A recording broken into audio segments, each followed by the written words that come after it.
Good morning.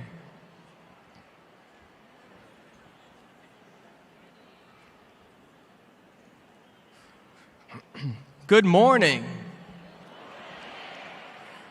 Welcome to the Baruch College Class of 2022 Commencement Ceremony.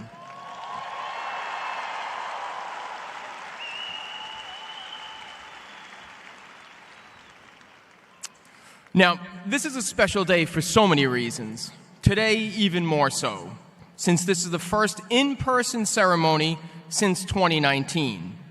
It's good to be back, isn't it? My name is Marco DeSena. I'm a lecturer in the Marxe School of Public and International Affairs. And today, I have the added honor of serving as Chief Marshal for this event. I'm so happy to see everyone here, not only the soon-to-be grads, but also Baruch College staff and faculty, and of course, the VIPs. By that I mean the family and friends whose support helped make this day possible for so many of you.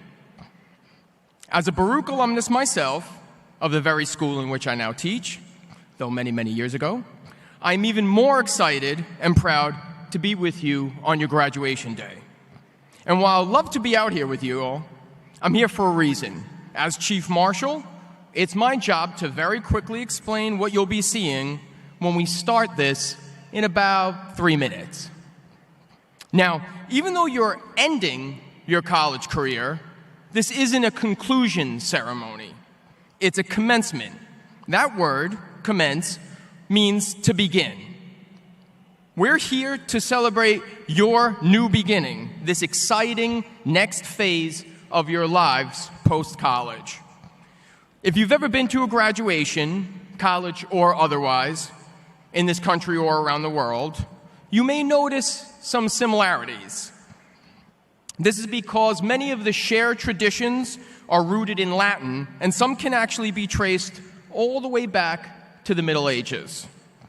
Back then, since the church had great influence over the early European university systems, some of the traditional aspects of what you see today will resemble quasi-religious customs. Most obvious is this super stylish attire, the caps and gowns, that resemble medieval clergy garments. There are small symbolic differences that specify academic achievement levels. For instance, at the highest level, those esteemed faculty with doctorates, they wear gowns with broad velvet panels on the front and 3 velvet bars on their full, open, rounded sleeves. Even the colors of the hoods are significant, as they indicate fields of study: gold for the sciences, dark blue for philosophy, and copper for economics. And believe it or not, even hood lengths matter, as it indicates the wearer's degree, with doctorate recipients having the longest hoods. Insert your own joke here. Lastly, the most fun part, these tassels, which are hanging off your mortar board. That's the actual name for the square cap you're wearing, which many of you decorated. For the undergraduates, since you haven't yet received your bachelor's degree, that comes at the end of the ceremony, your tassel should be on your right of your mortar board. At the magical time when degrees are conferred, you will shift your tassels from your right to your left. For master's and doctoral candidates, your tassel should be and will stay on the left, like mine, since you already have your bachelor's degree. Only undergrads get to have fun with these. Now let's talk about the ceremony.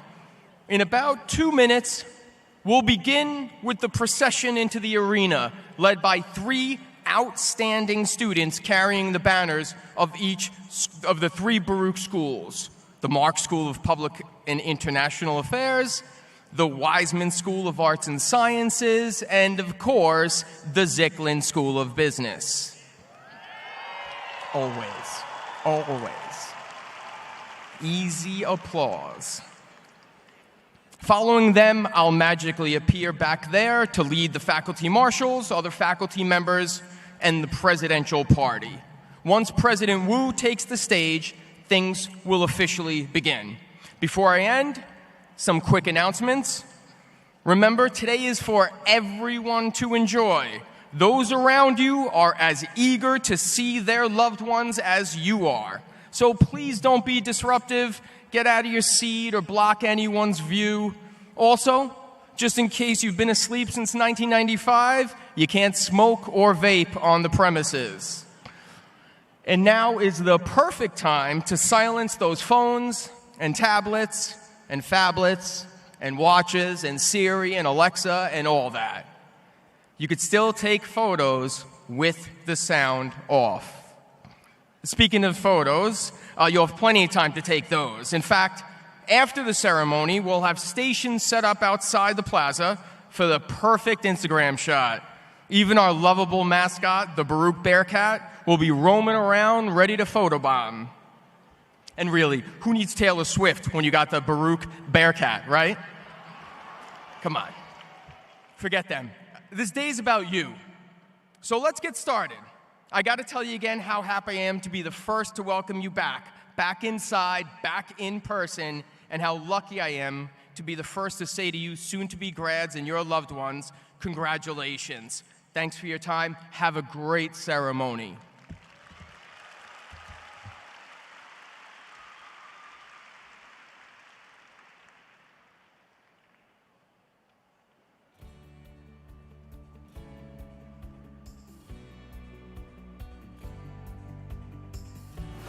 Congratulations, class of 2022. This is your moment to bask in the reward from all of that hard work. Congratulations to your family, friends, everyone who helped you get here. This college degree will open new doors for you to walk through. And as you do, remember, the best chance for success can come from following the best examples. So find a good example to follow, and then forge your own path. Learn from others how to do what has never been done before. And remember to have some fun. Best of luck to you all. I am so excited to be sending you this message of congratulations on this very special day. You know, we've been living through some extraordinary times, and completing your degree during such times is nothing short of remarkable. You all should be very proud. I wish you all the best in your lives and careers, and I hope that you and yours stay safe. Congratulations again, class of 2022. Class of 2022. You did it. Congratulations. Through these last 2 years of whatever we all have been through, you're out. You are a graduate. And in these last few years, I hope that even if you didn't find something you love, you found something that you're very sure that you didn't like. It took me a very long time to find something I love. 2 degrees, 7 years of working. Let's not talk about that. But along that way, I learned what I didn't like. And once you remove the parts you don't like, sometimes you're left with something you love. So I hope you found something at Baruch that you like and that you love, and that you'll build that to build your beautiful future, and I hope it's a wonderful, wonderful, wonderful one. Congratulations, and don't forget us. Class of 2022, congratulations. Today, we celebrate you in this important milestone in your lives, your graduation. It has been our honor to have been a part of this journey with you.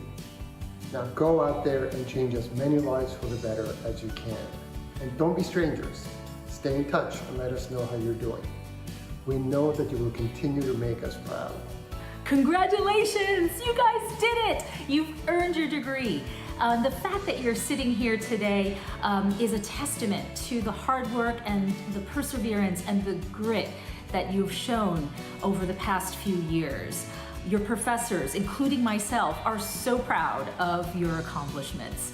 And I know for a fact that your families who have loved and supported you over your entire Baruch career are also proud.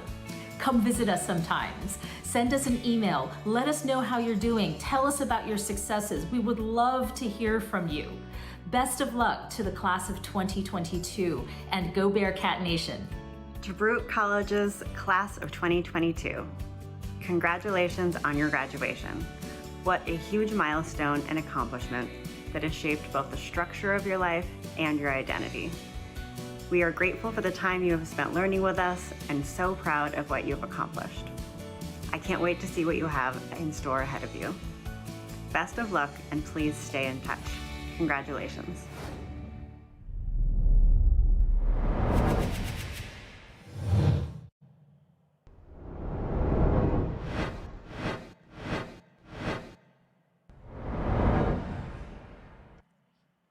Ladies and gentlemen, now entering the hall, representing the candidates for the degrees of Master of Public Administration, Executive Master of Public Administration, Master of International Affairs, and the Master of Science in Education in Higher Education Administration is Mohammed Rixi Zain, carrying the banner for the Austin W. Marxe School of Public and International Affairs.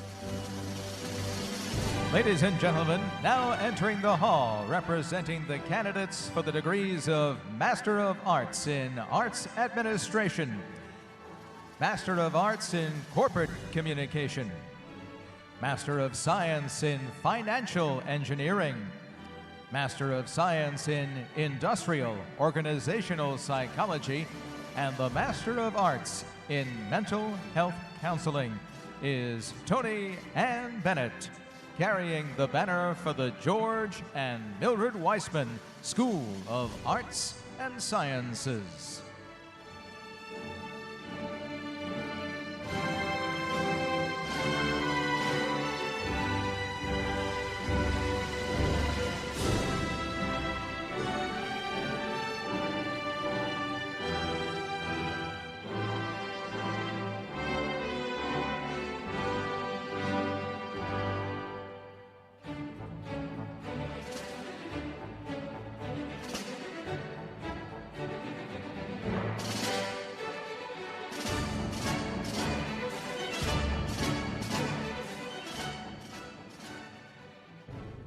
Ladies and gentlemen, now entering the hall, representing the candidates for the degrees of Master of Business Administration, Executive Master of Business Administration, Executive Master of Business Administration in Healthcare Administration, Master of Science, Executive Master of Science, and the Doctor of Business Administration degrees is Chian Trustee Johnson, carrying the banner for the Zicklin School of Business.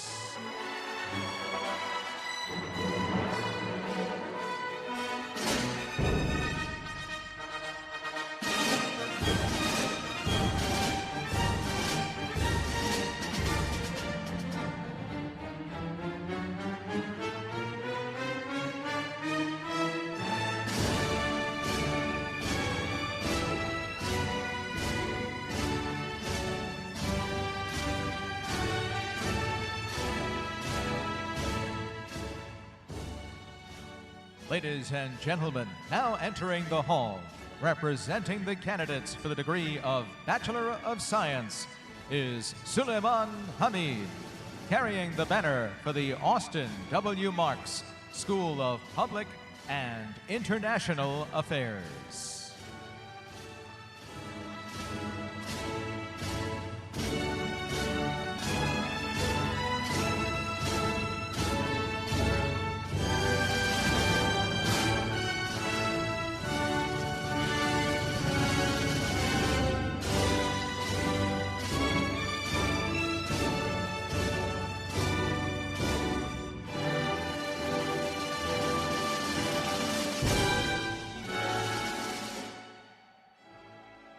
Ladies and gentlemen, now entering the hall, representing the candidates for the degree of Bachelor of Arts and the Bachelor of Science, is Jesse Teng, carrying the banner for the George and Mildred Weissman School of Arts and Sciences.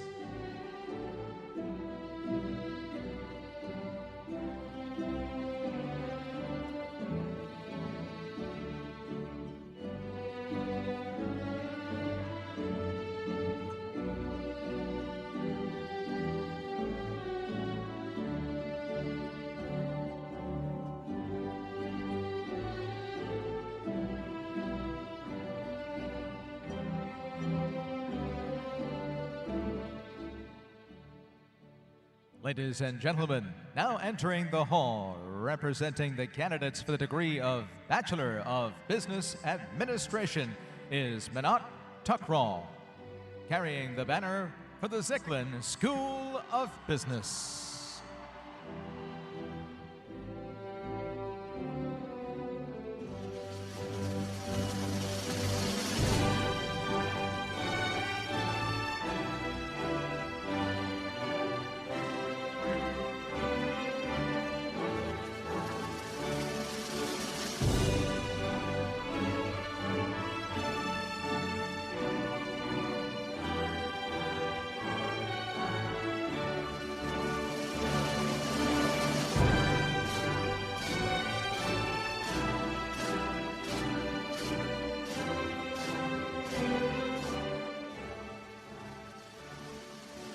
Ladies and gentlemen, we ask all guests to please stand and to remain standing.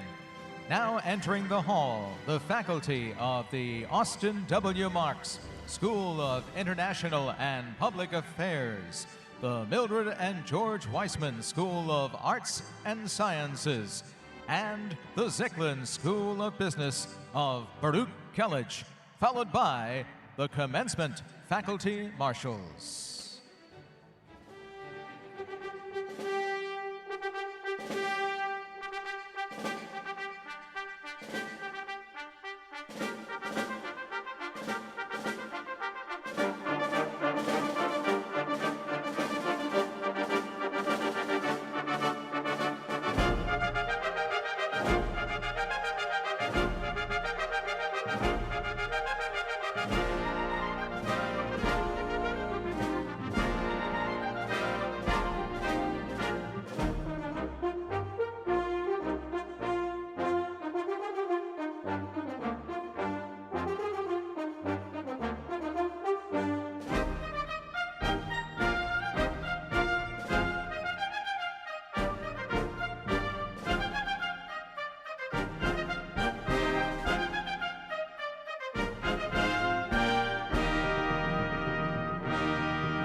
Ladies and gentlemen, now entering the hall in the position of highest honor, the Distinguished Platform Party. City University of New York Trustee Brian Obergfell, and the President of Baruch College, S. David Wu. Leading the party platform is Faculty Chief Marshal Marco DeSena.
Mr. President, the hour is at hand.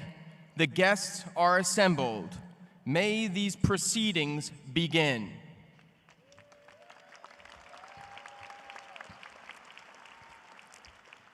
As the opening for the event, let us all rise for the national anthem, which will be led by Casey Dath, who is a member of the class of 2023, currently majoring in the management of musical enterprises and minoring in philosophy.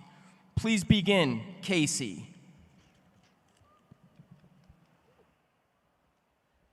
Good morning.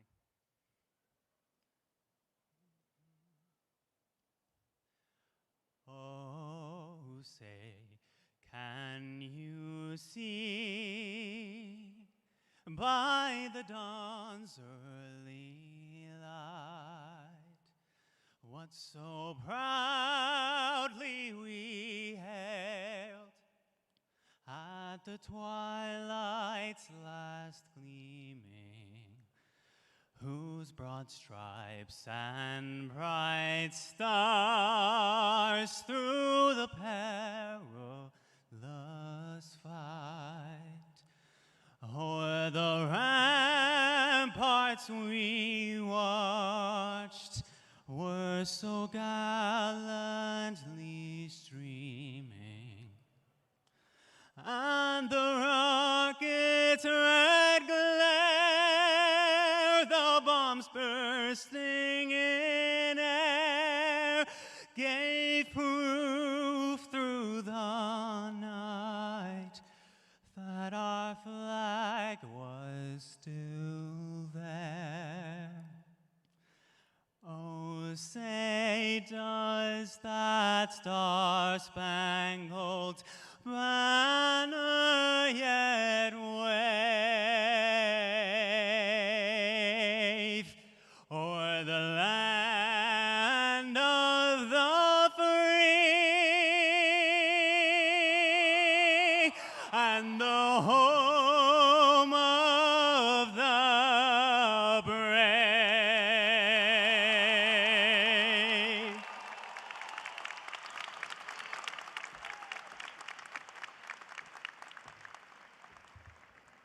Good morning.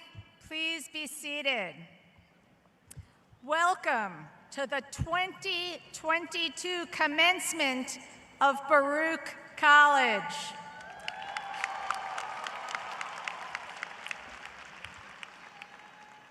I am Linda Essig, Provost and Senior Vice President of the college, and I am honored to be your host on this festive occasion. This is a special day of celebration, and it is your day. Our graduates, parents, grandparents, brothers, sisters, aunts and uncles, families and friends, welcome. It is also a special moment for Baruch College as we celebrate our first in-person commencement ceremony since 2019.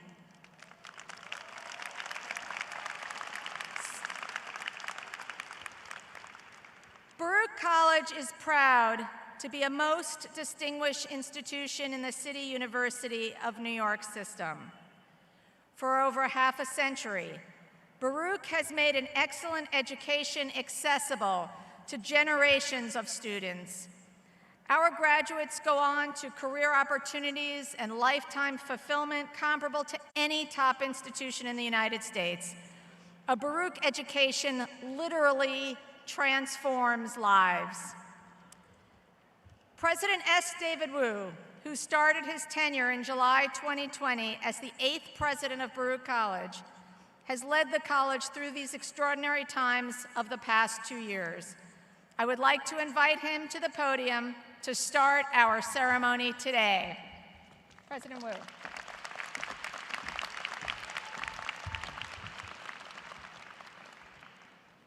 Good morning. I know we are live streaming this event all over the world, so depending on where you are, it could be a good evening and it could be a good afternoon. I am David Wu. I'm the president of Baruch College.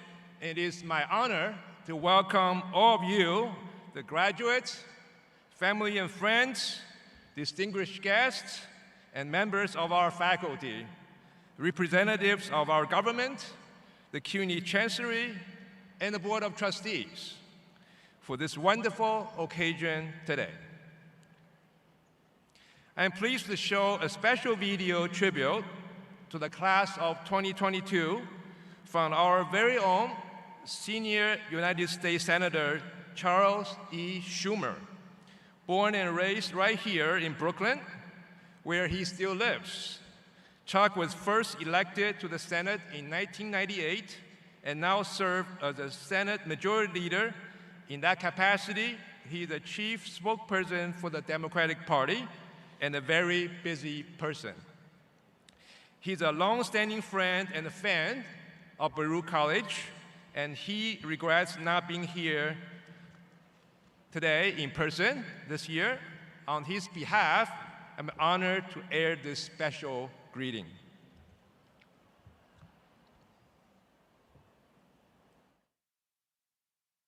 Hello, Baruch College. This is Senator Chuck Schumer, and it's my honor to address the faculty and staff, the families and friends of the graduates, but most of all, you, the class of 2022. Congratulations. Now, I'm really sorry I can't join you in person, as I do almost every year, but I'm sure with you in spirit. Now, first, a quick word to the parents.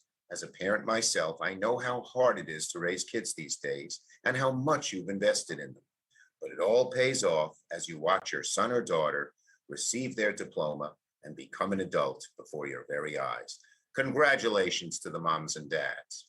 And now to the class of 2022. The challenges of the last few years have been truly unique, but so have been our collective response. The fact that we're still celebrating this graduation and not letting COVID stand in the way just goes to show you that New Yorkers won't let anything stop us from honoring what's so important in life. Today, you have earned a degree from a truly fine institution of higher learning, and nothing can take that away from you. We have a lot more work to do, but little by little, we are seeing signs that life is returning to normal. And it took a lot of working together to reach this point. As Senate Majority Leader, I worked hard to pass the American Rescue Plan last year, which put money in the pockets of families and small businesses who have been hurt by this crisis. And thanks to the safe and highly effective vaccines that I was proud to champion in the Senate, we're getting ready to embark on the next chapter of American history, which you will help us write. Right now, I'm pushing President Biden to forgive $50,000 in student loans, a crushing burden for millions of college graduates around the nation. With the flick of a pen, he could wipe this debt clean and create a brighter future for so many people, including many of you. Now, graduates, my concluding message to you is simple. Right now, it may feel like the future's uncertain. Many of you may not be sure what you're going to do next, but what has been true throughout history is just as true today. That even in times of difficulty, there are always new opportunities, new ways of thinking, of doing things a better way. Our nation is overcoming the pandemic and working to return back to normal. And we will need your help and your courage to rebuild our country even stronger than it ever was before. We must make our society better, and we know we will, because you are our future leaders, and we have faith in you. So to the graduates, I say once again, congratulations, good luck, and Godspeed.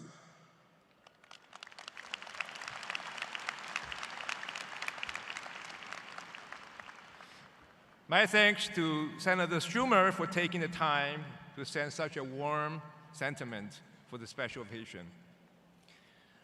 I'm proud to present a truly wonderful program for the class of 2022, and there are a few additions to the program on your hand. Today's commencement address will be delivered by Sean Dove, founder of the Cooperation for Black Male Achievement and co-author of the important 2021 book, I Too Am America, on loving and leading Black men and boys. I look forward to introduce him further in a moment. We will also be hearing from Jeffrey Hayes Perman, Special Counsel to our Governor, Kathy Hochul, Brian Oberfeld, who will bring greetings on behalf of the CUNY Board of Trustees, and Vice Chancellor Dr. Mohammed Atella, who will represent the Chancellor's Office for the City University of New York. And we will award an honorary degree to Cecilia Elena Rouse, Chair of the Council of Economic Advisors. As President of Baruch College, I take pride in the fact that we will today confer 4,152 undergraduate degrees and 1,685 graduate degrees.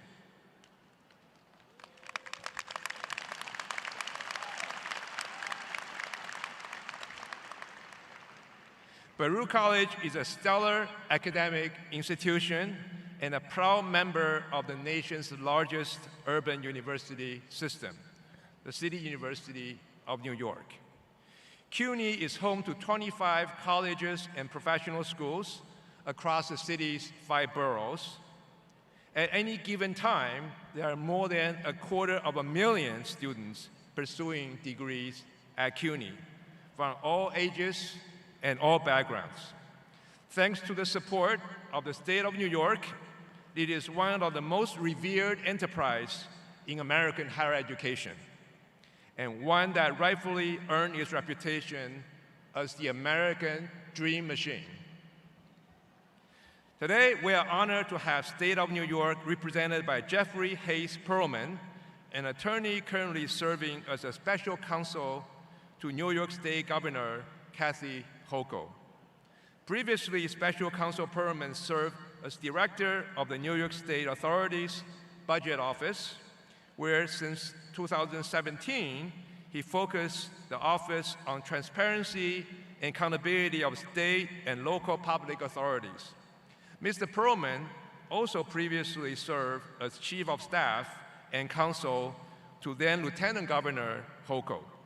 Special Counsel Perlman, please join me at the podium.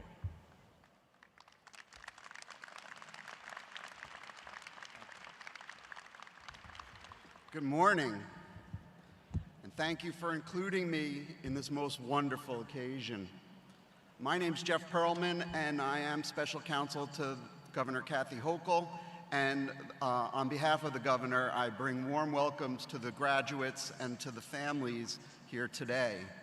And if I may, because I don't get out of the office very often, take this opportunity to request a personal privilege and give a shout out to 2 of the 5,000 graduates here today, Ruby Benitez and Cindy Rayo, who work in the governor's office with me.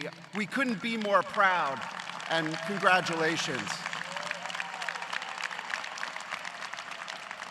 So congrats to you both, and also on behalf of Governor Kathy Hochul, congratulations to all the graduates and their families who are here today. You have earned your degree unlike most other graduates of CUNY. You did it during a worldwide pandemic. You have thus proven your ability to adapt in a fast-changing circumstance. Adapting from in-person classes to remote to get you through illustrates and reminds the graduates that during these times you have to adapt. And it's something that your loved ones probably know, that as a CUNY grad, you can do anything. And Governor Kathy Hochul hopes that you accomplish great things. So thank you, President Wu, and to the faculty and leadership of Baruch, congratulations. You are part of one of the greatest university systems in the country. CUNY is the proof that education is the great mobilizer, and to provide an education and to develop potential students every year. This is what CUNY does. Across the city and across the state, CUNY graduates are moving. So again, on behalf of Governor Kathy Hochul, thank you for the honor of allowing a public school educated lawyer and public officer to address you today. Congratulations again to the families and the graduates, and please enjoy this day. Thank you.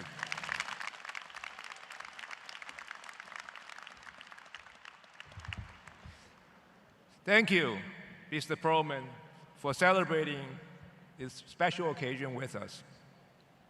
It is now my pleasure to introduce Brian Oberfeld, who has been serving on the CUNY Board of Trustees since June of 2012. Mr. Oberfeld is a senior partner of Emmett Marvin Martin LLP, the New York City law firm where he has worked since 1985. In addition to the CUNY Board of Trustees, Mr. Oberfeld has been a permanent trustee of the Heisman Trophy Trust since 2001, and a trustee of the League and Watts Children's House since 2009, in addition to numerous other service commitments. I am pleased to welcome him to the podium to address the class of 2022.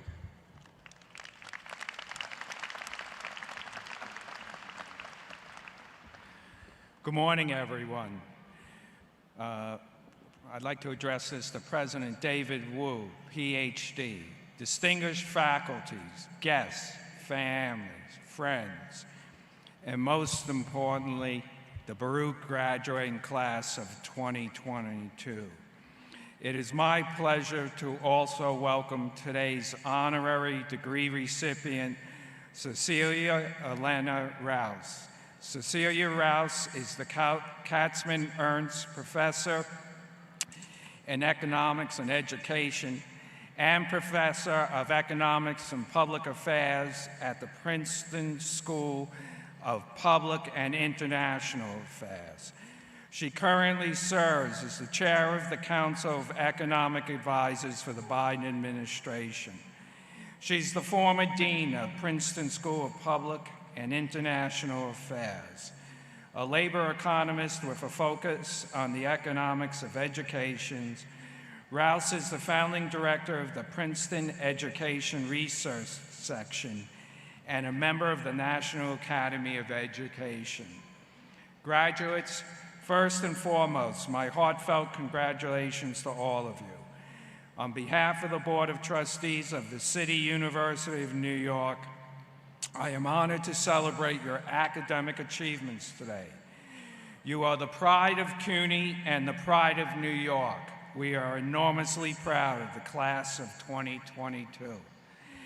And you should be very proud of yourselves, graduates. Because of your hard work, sacrifice, and commitment, today represents an impressive milestone in your life, one that you will share with your families, friends, and faculty, and the administration at Baruch.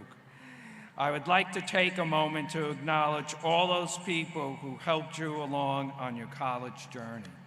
Let's go. Class of 2022, like all graduates across the country, you will hear high praise about your perseverance, resiliency, and your bravery during these unprecedented times. And yes, you share those qualities with all 2022 graduates, but you have something greater that will allow you success and distinguish you from all other graduates. You have a CUNY degree, a priceless CUNY degree. Today you have reached the finish line, but you're also posed at the starting point of the next chapter of your lives. As you look to the future, my advice is to be bold and dream big. Be agents of change and make sure that make the world better for the next generation, starting right here in New York City. Engage in your communities. Speak up for those who cannot. Serve your city and your fellow New Yorkers with pride and integrity. And pursue your passions with courage, confidence, and compassion.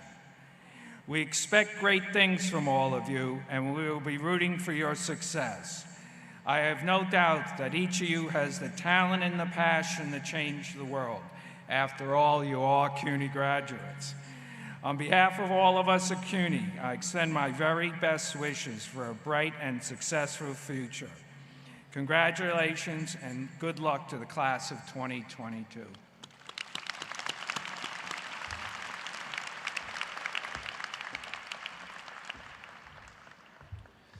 Thank you, Trustee Oberfeld. We are so pleased that you could join us today. We are also honored to have the CUNY Chancery represented by Dr. Mohammed Atella, who joined CUNY in June 2021 as Vice Chancellor of Facility Planning, Construction, and Management. Dr. Atella brings to the role more than 3 decades of experience in construction and facilities, having helped shape the physical environment of numerous prominent educational settings in the US and Canada.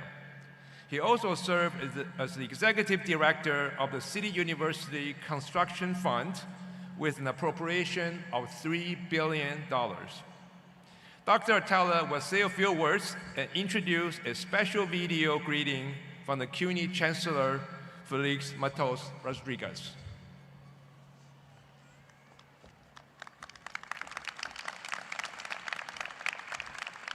Thank you. Good morning. It is such an honor to be here today, along with such distinguished guests: President David Wu, Provost Linda Essig, Trustee Brian Oberfil, Dr. Cecilia Ilana Rouse, Special Counsel to the Governor of the State of New York, Mr. Jeffrey Berleman, and our commencement speaker, Mr. Sean Dove. On behalf of the Chancery, let me say to today's remarkable graduates, congratulations. You are a group of talented, dedicated, and passionate thinkers and creators. You truly represent the best and the brightest of the greatest city in the world. We at the City University of New York are amazed by what you have already accomplished and confident that the best is yet to come. This is the moment when the next chapter of your life starts, when you start living the future you have planned for. Today is an important day, not only for you, accomplished graduates, but also for the support systems that have helped you reach this goal. I congratulate President Wu and all of the faculty, staff, and advisors at Baruch for their unwavering dedication to your success. Congratulations also go to your friends and families who have supported and encouraged you. This is their triumph as well. As you move forward in life, I encourage you to think about how you will use the opportunities you have been given, how you will continue to stand taller and reach higher, honoring those who came before you and paving the way for those who will come after you. Effective today, as graduates of Baruch College, the world is at your fingertips. There is no goal too far out of reach. Effective today, you have the skills you need to shape the life you want. There is no limit to your potential. In addition, effective today, you will be fearless in all of your pursuits. Your talent and education will not fail you. Effective today, you have the support and pride of this great institution at your back. As an alumnus of the City University of New York, you will always be a part of something larger than yourself. Effective today, each and every one of you is ready for success. Now, I would like to introduce CUNY's greatest leader, Chancellor Felix Matos Rodriguez. His distinguished career spans both academia and public sector. He's a scholar, teacher, administrator, and former cabinet secretary for the Commonwealth of Puerto Rico. He has been guiding CUNY as its chancellor since May of 2019. His dedication to accessibility, inclusion, and excellence in higher education has served us well. While he could not be with us in person today, he would like to extend his congratulations with a video message. Without further ado, please enjoy this message to the graduates from Chancellor Matos Rodriguez. Thank you, and again, congratulations to all of you. Greetings, everyone, y saludos. Thank you for inviting me to be part of this wonderful day and ceremony. I am thrilled to extend my enthusiastic congratulations to the class of 2022 and to the entire college community. Commencement season has always been one of the great joys of my job, whether it was when I was a history professor, a college president, or now as your chancellor. I get the pleasure of celebrating thousands of New Yorkers who have persevered through an academic gauntlet and are ready to get their diplomas, hug their family, and launch their careers.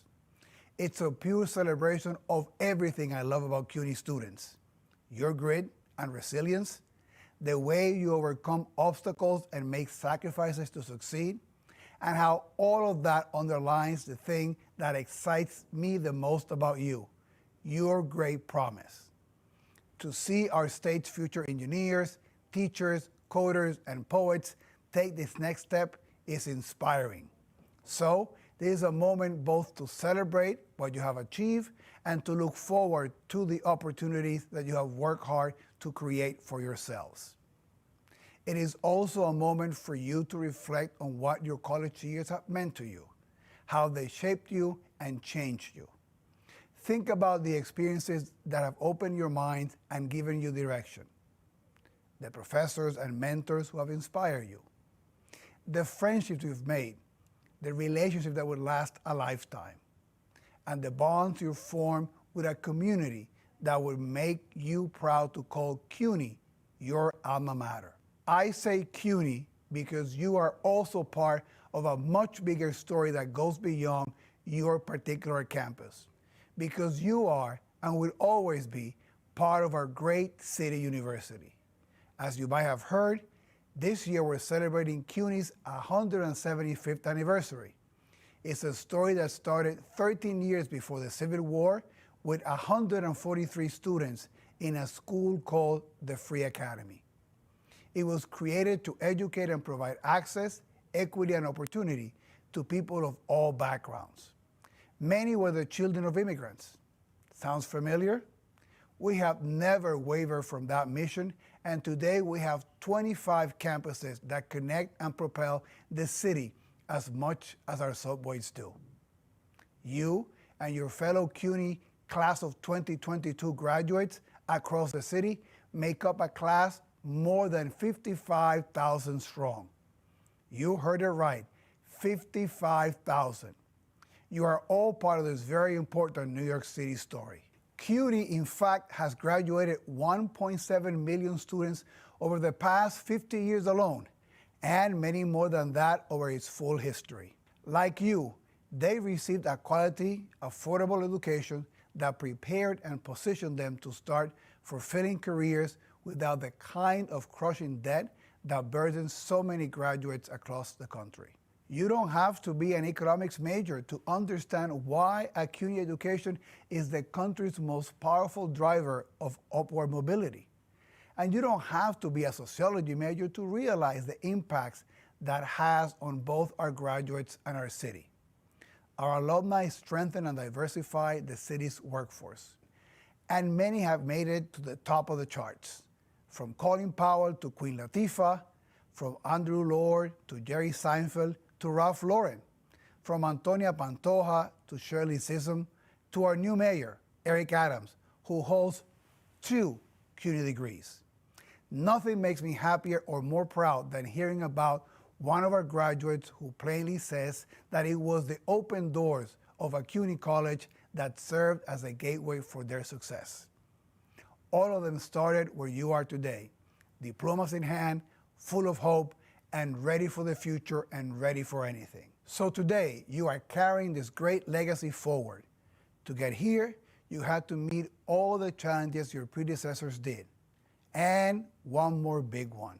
You made it through 2 years of college during a pandemic. I couldn't be more proud of your resilience or more confident that these same attributes will carry you through life and be indispensable to your ambitions, whatever you have studied or what path you choose. You have earned this recognition as much as any class going back to the Free Academy. In this, our 175th year, I am thrilled to extend my heartfelt congratulations on behalf of the entire CUNY community, present and past. You will always be part of us. Thank you, buena suerte, and good luck.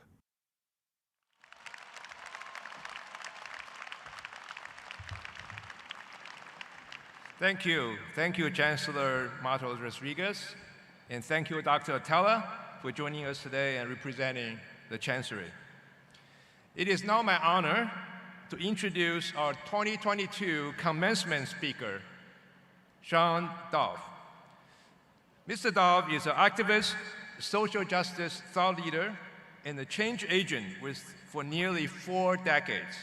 As a leader in the field of youth development, community building, philanthropy, art education, and media literacy.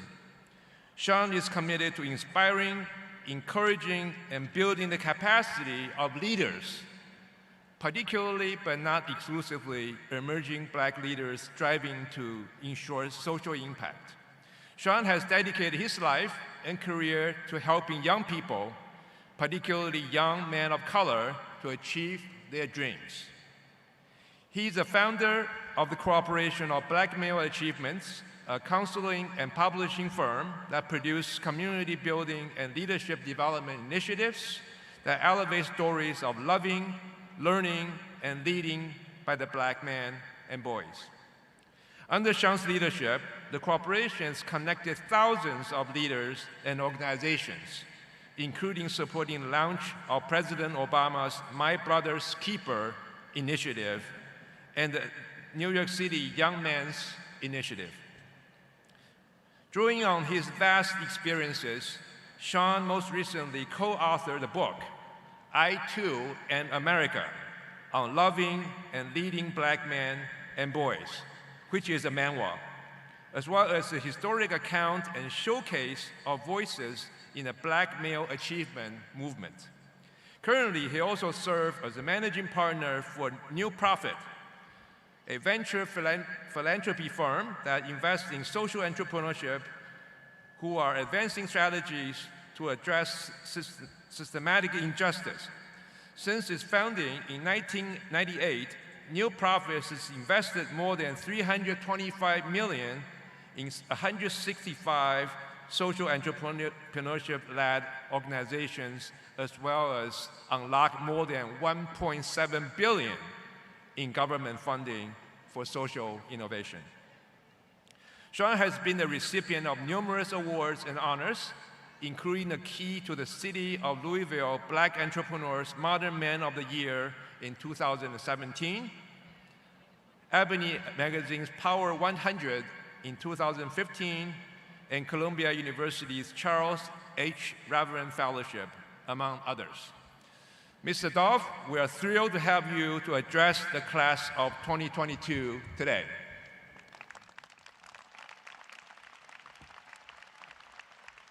Yeah, Baruch College class of 2022, give yourselves a standing ovation.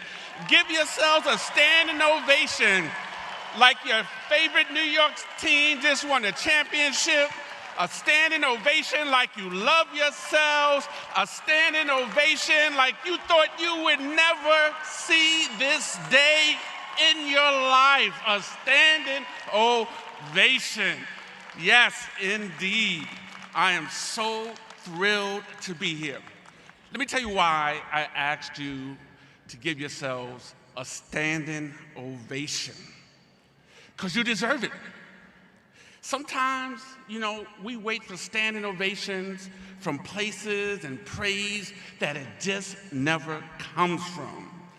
I am here to tell you graduates that you don't have to wait for anyone to give you a standing ovation. That you wake up every morning, you wipe out the crusty sleep in your eyes, you look in the mirror, and you give yourself a standing ovation. Woo! And guess what? Now you can say to friends, family, children, grandchildren, anyone who will listen, guess what? I got a standing ovation at the Barclays Center, right?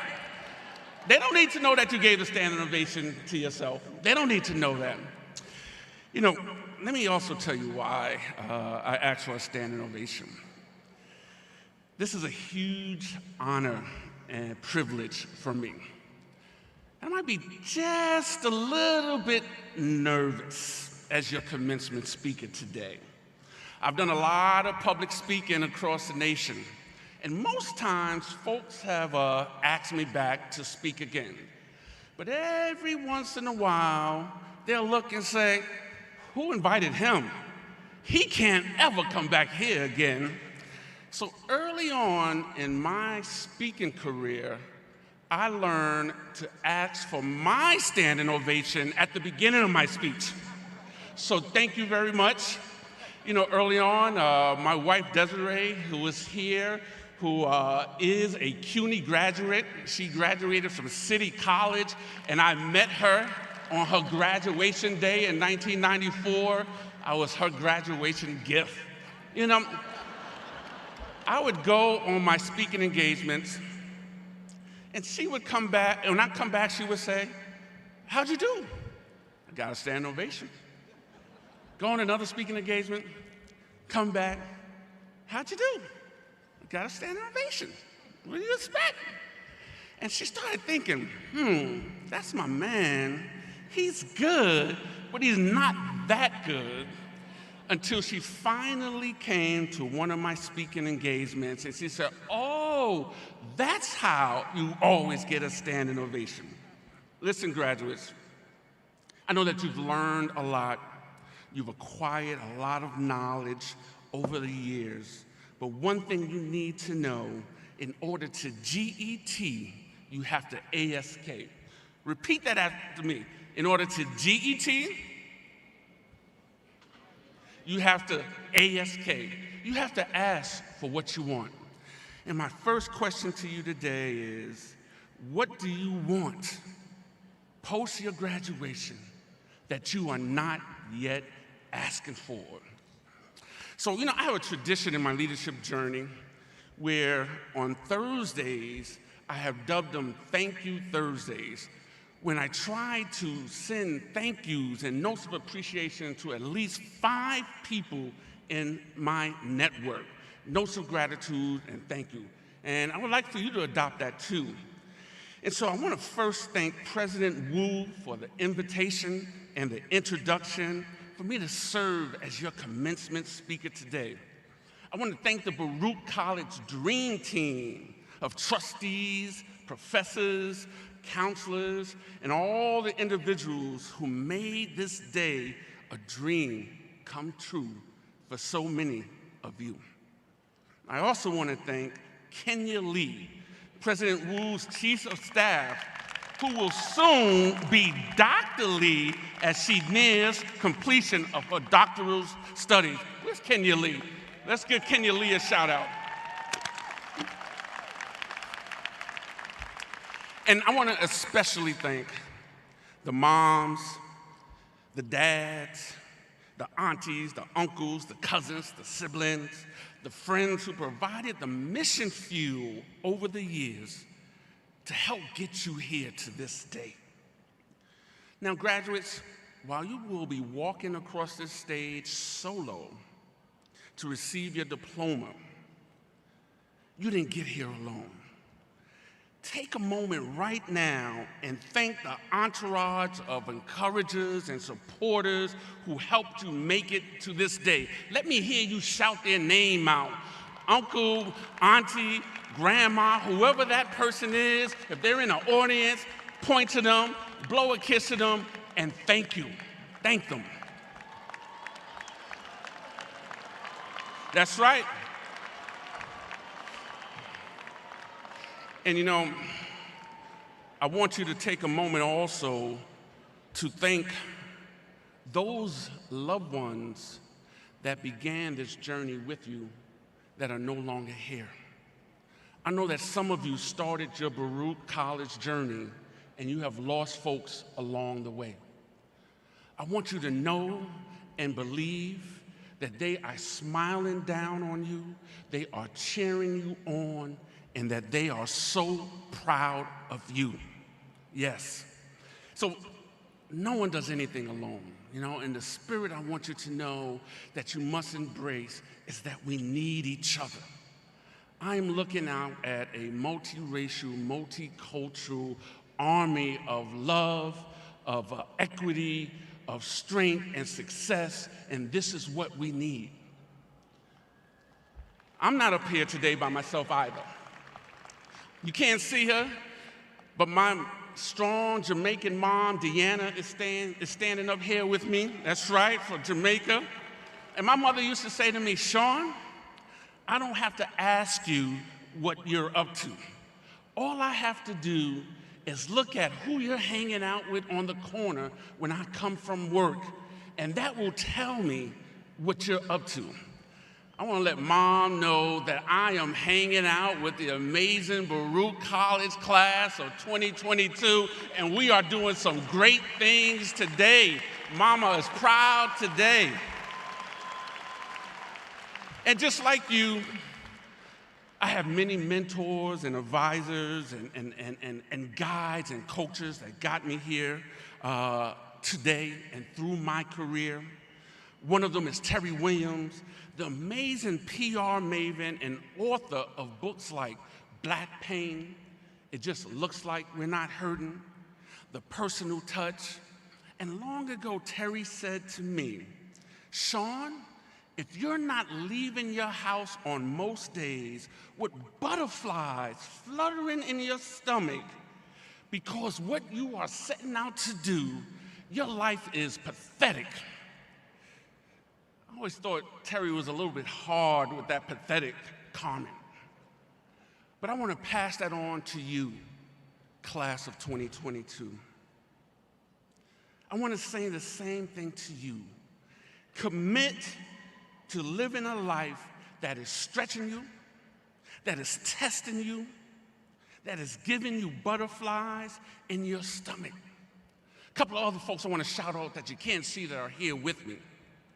I am also standing up here with the courageous spirit of Mamie Till Mobley, the mother of Emmett Till, the teenage black boy who was brutally murdered in Money, Mississippi, the summer of 1955 by a mob of racist men. Through her grief and pain, she decided that her beloved son would have an open casket funeral to show the world what racism and hatred did to her son Emmett. Mamie Till Mobley said, "We are only given a certain amount of time to do what we were sent here to do." You don't have to be around a long time to share the wisdom of a lifetime. You just have to use your time wisely, efficiently. There is no time to waste. And I challenge each and every one of you to work, to live, to grow, to build with a sense of patient urgency. I'm sure some of you are modeling that ability to take tragedy and turn it into triumph that Mamie Till Mobley did. Just by you walking across this stage today to receive your Baruch College diploma. It's also safe to say that at least some of you have pushed through grief and trauma as you slipped on your graduation gowns and put on your graduation crowns. The past 2 weeks alone, we have seen devastating loss of lives across the nation. In Buffalo, in Laguna, California, and of course, just 2 days ago in Uvalde, Texas, where 19 elementary school babies and 2 teachers were murdered. Class of 2022, the world needs your gifts, your ideas, your service, your commitment to discover what is uniquely yours to do to make this world a better, safer, more humane place. I want you to know that there is no cavalry coming to save the day in our communities. You are the iconic leaders that we have been waiting for, curators of the change that we are seeking to see. Just like Mamie Till Mobley, you have the ability to help turn tragedy into triumph. And some of you, all of us, we're emerging from a global pandemic. Just take a moment to think about that while I get some water. That's good for the dry mouth. We've emerged from a global pandemic that has killed 1 million Americans just here in the United States. And I also have up here with me Arundhati Roy, the Indian novelist who said this about pandemics 2 years ago at the outset. She said, historically, pandemics have forced humans to break with the past and imagine their world anew. This one is no different. It is a portal, a gateway between one world and the next. We can choose to walk through it, dragging the carcasses of our prejudice and hatred, our avarice, our data banks, our dead ideas, our dead rivers and smoky skies behind us. Or we can walk through lightly with little luggage, ready to imagine another world and ready to fight for it. Class of 2022, there are so many people counting on your collective genius to help us imagine a world anew. A world with justice, a world with love, a world where service and equity rule the day. So, you know, when President Wu was introducing me, he left one of my accomplishments, was curiously left off in my bio, President Wu.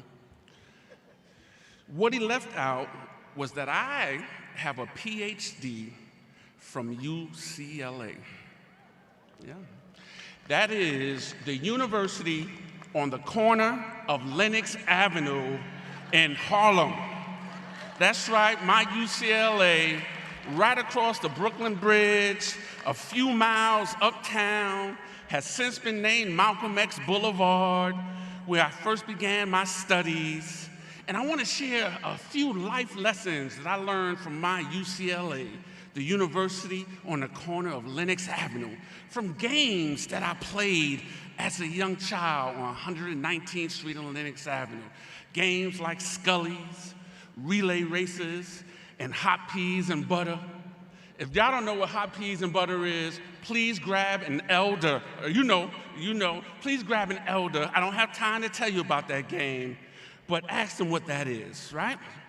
And games like double dutch, right? I know the girls, mostly girls, they're doing a whole double dutch dance. And every once in a while, I thought I was cute. You know, we got some double dutch jumpers up here. Let me see. Okay, that's right. And I would come and I would act like I was going to jump in the double dutch. Girls were like jumping. They was twirling the rope. And I would act like I want to jump in. And I never jumped in because I didn't know how to double dutch. And my word to you from UCLA is stop stalling on your calling and just jump in, even if you don't know how to double dutch, right? Stop stalling on your calling and just jump in. What I also learned at UCLA, the older guys used to play dice. They used to play craps. They used to play CeeLos. And I kept hearing this saying, scared money don't win. Scared money don't. I said, I don't understand. What does that mean? How does money could be scared? What do they mean, scared money don't win? Until I got old enough to get into the dice game, and I realized that what that meant, if you don't bet, if you don't take a chance, you will not win. Muhammad Ali, my first hero, said, he who is not courageous enough to take risks will accomplish nothing in life. Scared money don't win. Take a risk, take a chance. And one of the other games that I loved was freeze tag. And y'all know freeze tag. We used to get on a stoop and we used to all put our sneakers in a circle and the person would say, engine, number 9, going down Chicago line. If the train fall off the track, do you want your money back? Yes, Y-E-S spells yes, and you are not it. And you would go out. Y'all missed out on some great stuff, I'm just telling you, right? And freeze tag was when you were tagged, you were frozen.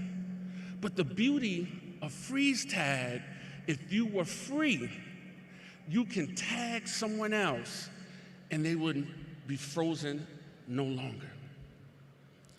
And I'm here to tell you that across this nation, across this world, there are people that are frozen in fear, frozen in poverty, frozen in hatred, and all kinds of disparities that are waiting for your touch. And now that you have your degree, your diploma, you're going out in the world, there is someone that is waiting for your touch. It is all about independence. So, quick story. Two quick stories before I leave you today, right? Some mission fuel. What's inside you?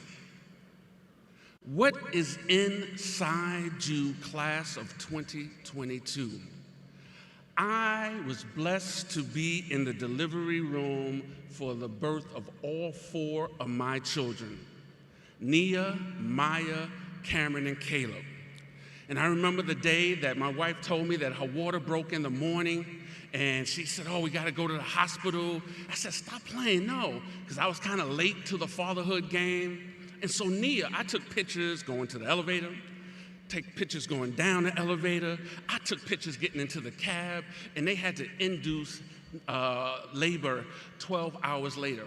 But Nia has a photo album this thick on the day of her delivery. Now, her little sister Maya was a little different.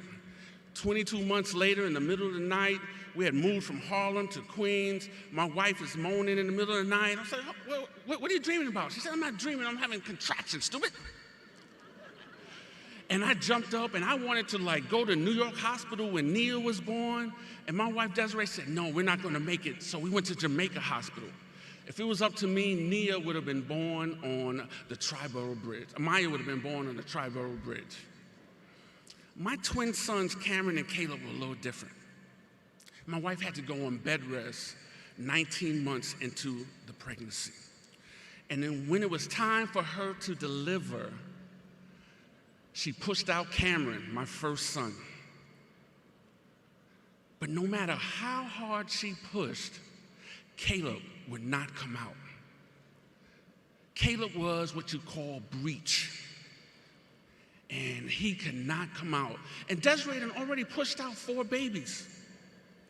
But Caleb would not come out. So 9 minutes after Cameron came out, Caleb's vital signs began to drop. And the doctor said, I'm gonna have to pull him out. They weren't ready for a C-section. My wife said that was the most painful thing that she experienced. But I learned something on that moment in that delivery room. Y'all got it going on. Y'all look beautiful. Y'all done some dope stuff to get here to this day. But I want to tell you the thing that God really wants you to deliver to this world, you will not push out on your own. You will need to go to somebody and say, I got something inside of me and I need your help to pull it out. That's the independence that we need. And that person may be right next to you that helps pull out your dreams. So, a few mission fuel nuggets for your journey. This is an amazing day, an amazing time. The world so deeply needs your brilliance and genius. But I want you to know that you have nothing to prove, only gifts to share. You don't have to go out there and prove anything. Share your gifts. I want you to also know that somebody that you don't know is rising up in their leadership calling only because they're watching you rise up in yours. So keep pushing, because there will be times in your life that you will feel battered, that you will feel broken. That's a lifetime guarantee. But do know that even broken crayons in the right hands can be used to create a life masterpiece. It is sometimes in our moments of brokenness when your best life work will emerge. So hold on during those dark nights of the soul. Hold on during those moments of despair. And do know that this is Mental Health Awareness Month. I tell all leaders you have to have a mentor, a coach, and a therapist. And it is okay to say, I need help. So, I also hope, it's kind of a curious thing to be coming from a commencement speaker. I hope you feel, oh, what is he talking about? If you don't fail, that means you are not taking chances. that you are not stretching, that the failure brings lessons. If you learn to reframe your failure, you can reframe your future. Don't get bitter, get better. And so, the last gem I want to share with you, class of 2022, on this historic day, is discover your G-spot and become a gold digger. Hold on, not that G-spot, not that G. This whole section was asleep because they're like, oh, this is a boring speech. And the moment I said G-spot, they woke up and, oh, now he's talking. I'm not talking about that G-spot. I am talking about your gift spot. I am talking about your genius spot.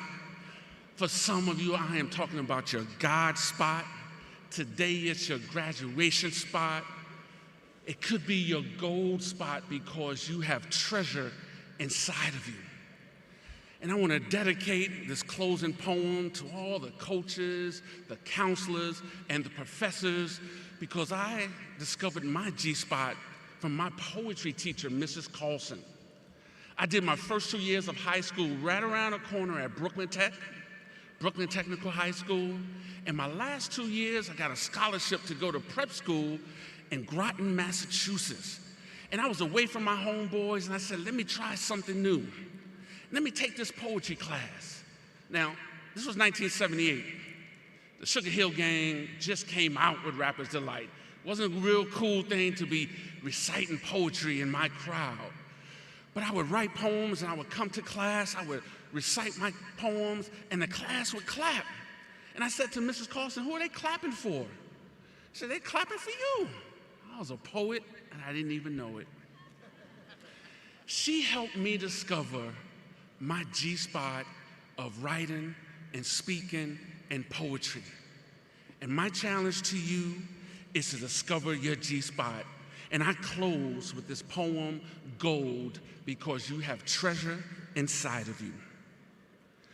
If ever there was a time for you to dig deep within, it is now, if only you would decide and begin. Mining your soul for your buried gold is why you are here, so dig deep and be bold. It is your purpose, your life's divine mission. It is your calling. Just get still and listen. And you will hear an oh so sweet sound telling you where your gold can be found. And you would be wise to not let another moment fly by, as the day will come when you'll surely die.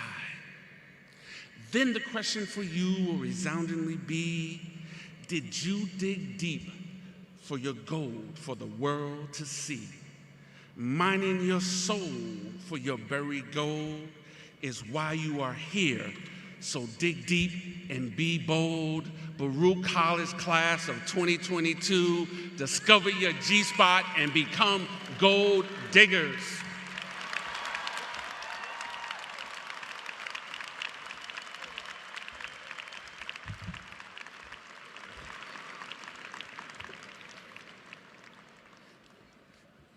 Thank you, Mr. Dolph, for those inspiring words. Isn't he great?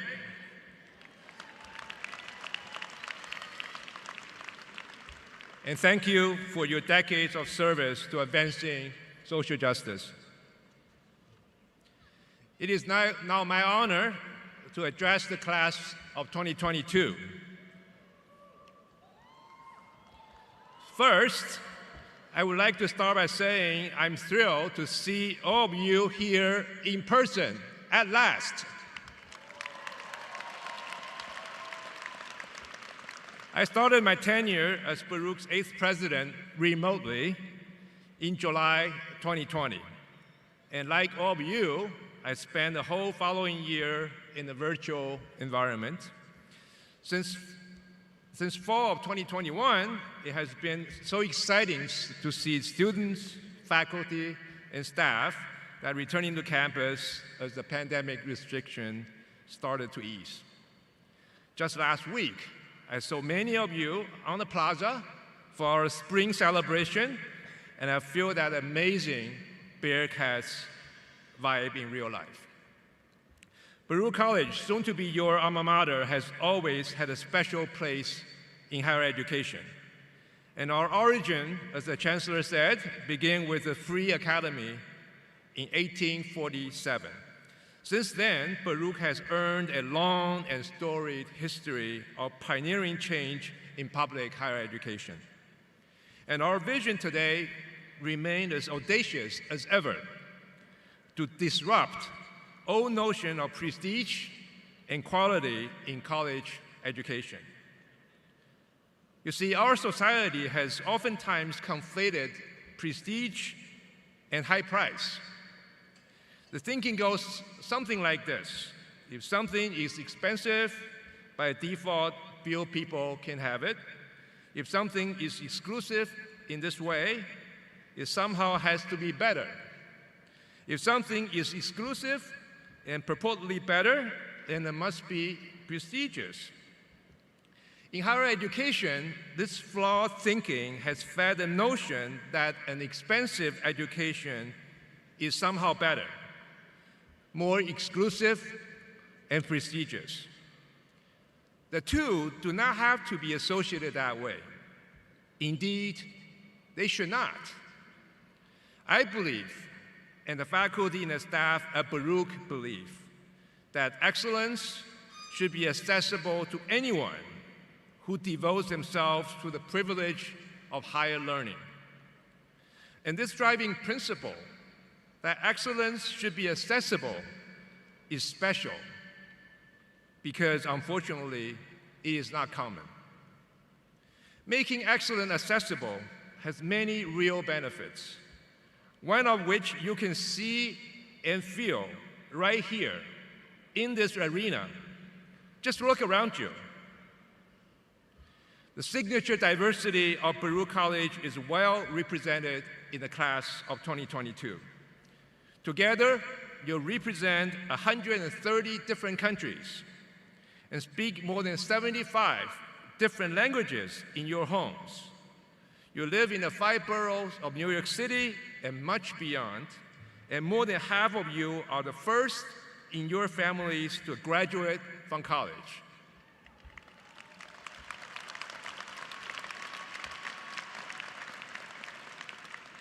Historically and currently, our students come from all socio-economic backgrounds, including families of limited means. A snapshot such as this speaks to the mission and legacy of Baruch College, and it sets our class of 2022 a world apart from graduates from other top institutions in the United States. In fact, through special programming and targeted recruiting efforts, institutions across the country strive to emulate a dynamic and globalized student experience Baruch offers right here. And a further distinction, one that makes Baruch truly unique, is the outstanding, high-quality education that you have earned here. We demand excellence, deliver value, and open up a world of opportunity for anyone who is willing to work hard. One of our alumni recently told me, "I love Baruch because Baruch represents everything that is right about America. Hard work, opportunity, inclusion, fairness, compassion, and generosity." Indeed, this is why I came to Baruch after 35 years in academia. For a long time, I felt that higher education in the United States is not the best it can be.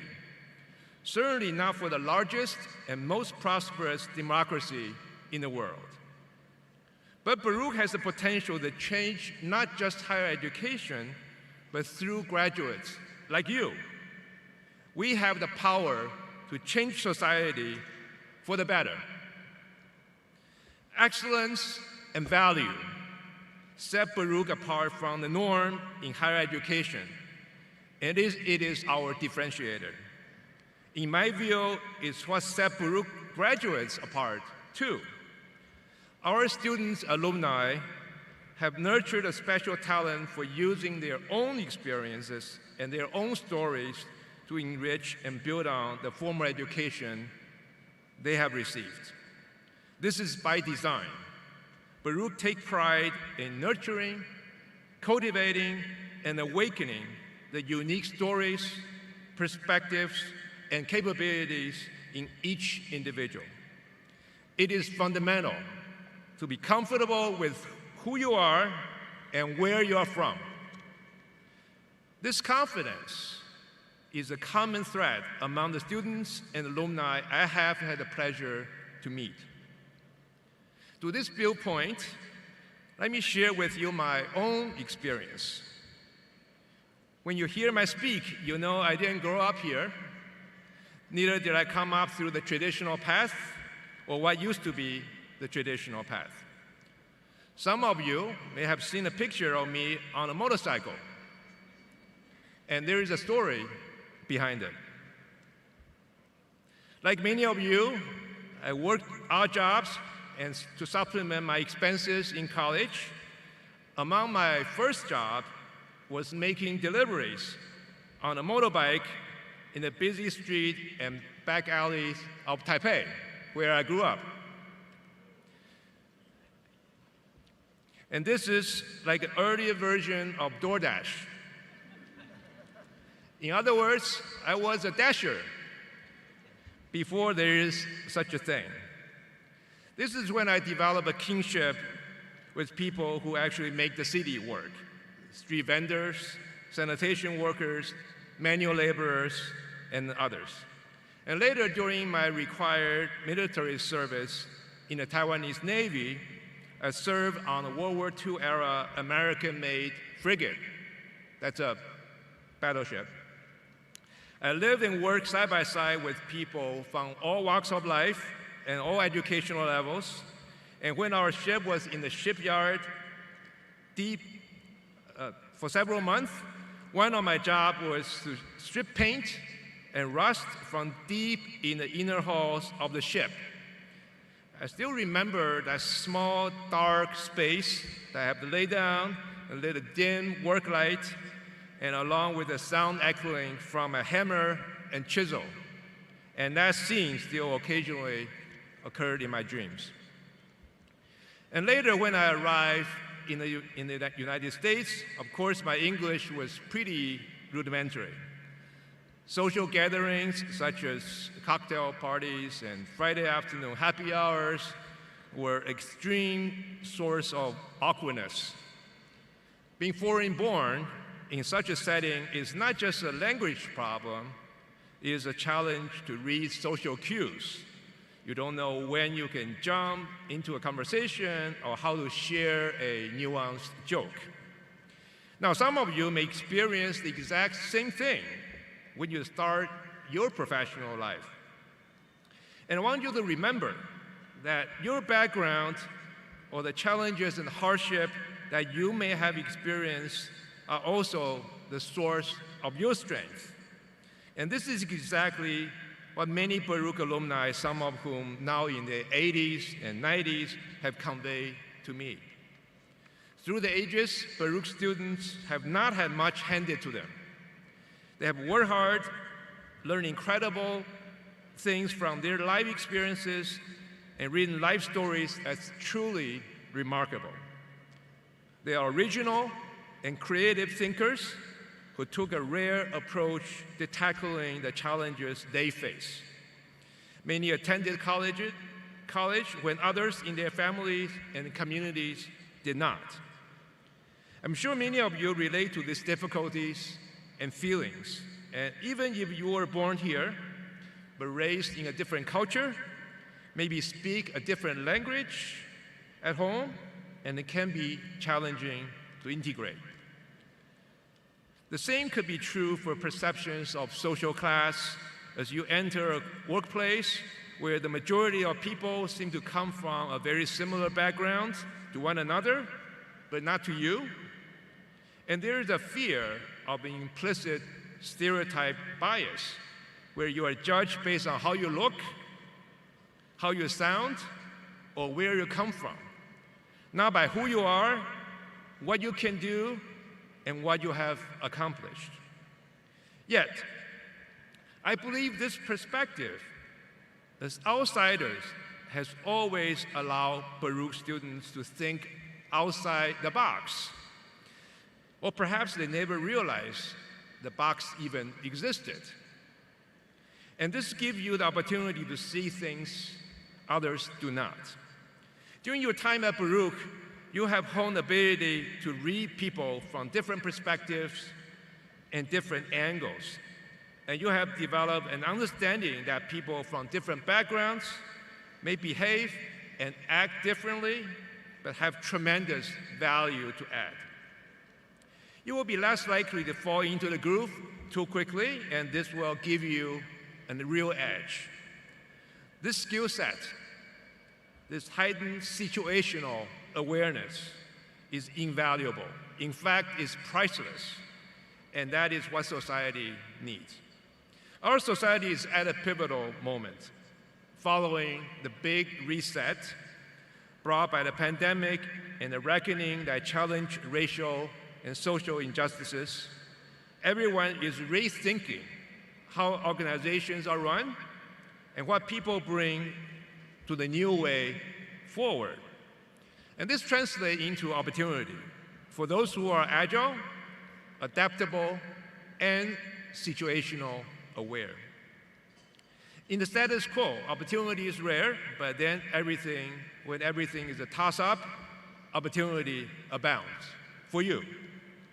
When graduates such as you, Baruch is changing the future of workforce into one that increasingly value diversity, fresh perspectives, and a broader spectrum of experiences. Baruch is your superpower. Take it with you everywhere you go.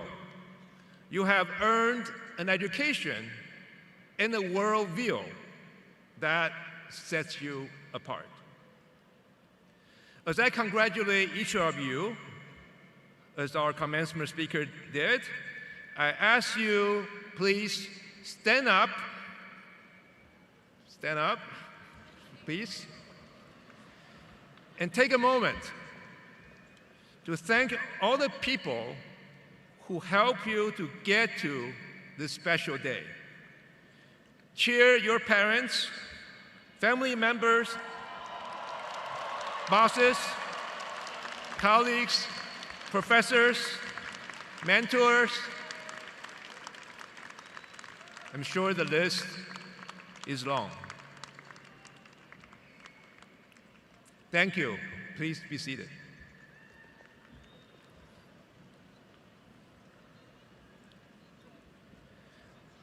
And life will have many stages, and your next step is just the first in your long and rewarding journey as a Baruch College graduate. Congratulations to all of you have achieved today and well in the future. I look forward to seeing all of you on campus, around the city, and around the world in alumni events. Thank you very much.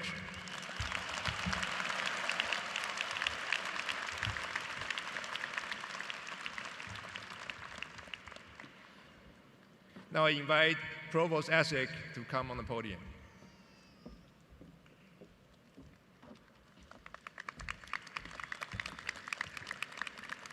Thank you, President Wu, for your insight and words of wisdom.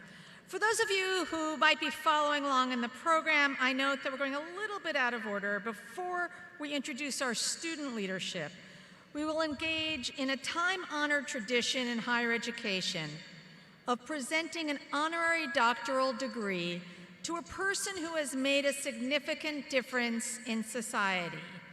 This degree is presented honoris causa, meaning for an honorable cause or reason, and it is the highest honor that Baruch College confers upon an individual for non-academic achievement. I now ask Nancy Aries, Interim Marxe Dean of the Marxe School of Public and International Affairs, to escort our honorary degree recipient, Cecilia Elena Rouse to the podium.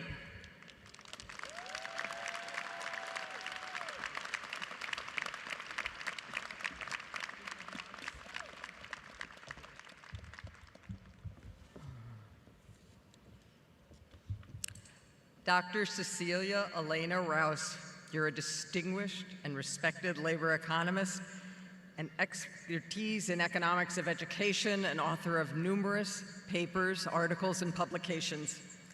As the 30th chair of the Council of Economic Advisors, you serve as President Biden's chief economist and a member of the cabinet, and as the first African American to hold this position.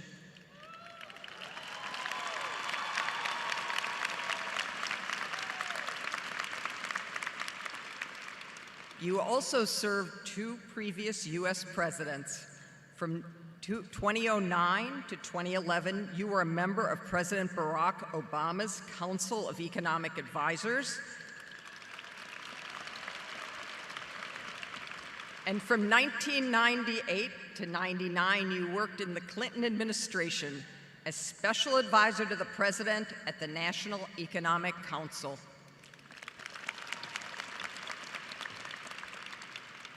Dr. Rouse, you are the Katzman Ernst Professor in the Economics of Education and Professor of Economics and Public Affairs at Princeton University, and served as Dean of Princeton University's School of Public and International Affairs from 2012 to 2021. You've led a distinguished academic career in the field of economics and public and international affairs. Your academic research is focused on the economics of education, including the economic benefits of community college attendance and the impact of student debt on postgraduate outcomes, as well as other issues in labor economics, such as discrimination. Your numerous notable professional affiliations include, but are not limited to, founding director of the Princeton Education Research Section, a member of the National Academy of Education, member of the Council of Foreign Relations, and members of the MacArthur Foundation Network on the Transition to Adulthood and Public Policy, to name a few.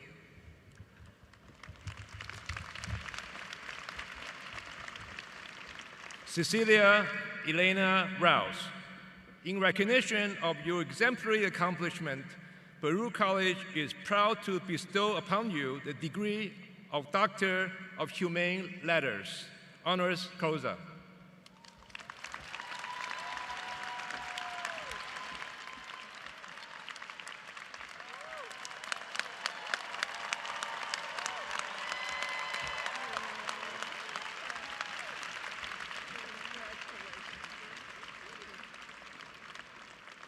I would like to invite Dr. Rouse to say a few words to our graduates.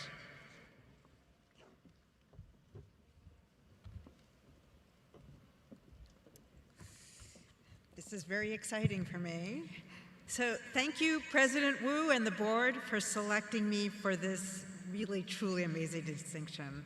It's an honor to be recognized by leaders so very committed to supporting and enhancing this incredible Baruch community. To the class of 2022, congratulations on completing your course of study. In addition to all of your other achievements during your time at Baruch, you have so very, very much to be proud of. I understand the road to graduation can be full of uncertainty, particularly now. You have completed your studies during a global pandemic, requiring you to adapt to the ways that you have learned and engage with your peers and professors. Under challenging and unprecedented circumstances, you were resilient and you rose to the occasion. As you embark on your next chapter, I am confident you will find new ways that your time at Baruch will serve you. For many of you, there were barriers associated with attending college. The price of tuition and foregone earnings may have led you to question whether the benefits outweigh the costs of receiving a higher education. I've spent my career asking the same question. Is higher education worth it? I can report that time and again, the data demonstrate that pursuing higher education is one of the very best investments you can make. We know that those with more schooling have greater average incomes, are more likely to end up in jobs that present more opportunities for career growth. We also know that receiving more education reduces adult mortality rates, lowers incarceration rates, and raises civic engagement.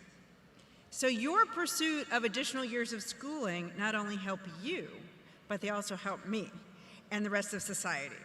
That is, with gains that extend for future generations.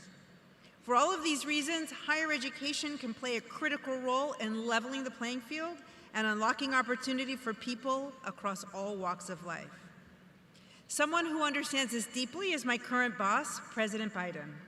He recognizes that we must invest in the American people if we want our country to the best it can be. Education remains a key part of this investment. Over the second half of the last century, we saw how rising U.S. educational attainment drove the expansion of America's people's knowledge and skills, thus building the capacity for broad-based economic growth. Further, when the public sector invests in its people, through, for example, affordable high-quality childcare, healthcare, or public education, it creates a strong foundation upon which to build. From that foundation, entrepreneurs launch businesses, innovators cultivate groundbreaking technologies, businesses feel confident they can find skilled workers, and workers feel positive about finding and keeping good-paying jobs. Despite what the news may tell you, you are graduating into a strong and robust labor market. The unemployment rate has fallen at its quickest pace since the recorded data began in 1948. And continuing unemployment claims, as we learned this morning, are at their lowest level since 1970. Our strong economic recovery from the pandemic also means we've likely prevented the type of long-lasting negative effects, what we economists call scarring, that usually follow recessions. The need for talented people to innovate, lead, and help address our biggest challenges has never been greater, and you are those people. I am confident that the capacity you have acquired to think analytically and critically, to deliberate collectively, communicate effectively, and cultivate leadership will serve you in whatever field you choose. I've been speaking to graduating students for much of my academic career, and every year I am more hopeful for our future.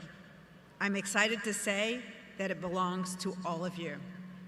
So thank you again for this honor, and congratulations and good luck to the class of 2022.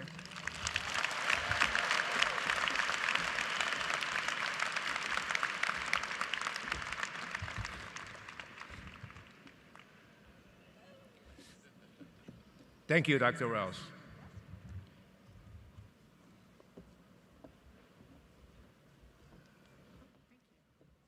Thank you, President Wu, and congratulations to Dr. Rouse.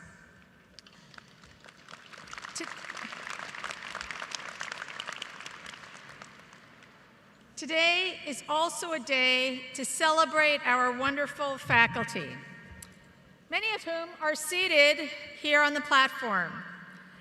The faculty is the intellectual heart and soul of a college, and at Baruch we are fortunate to have world-class talents in our professoriate.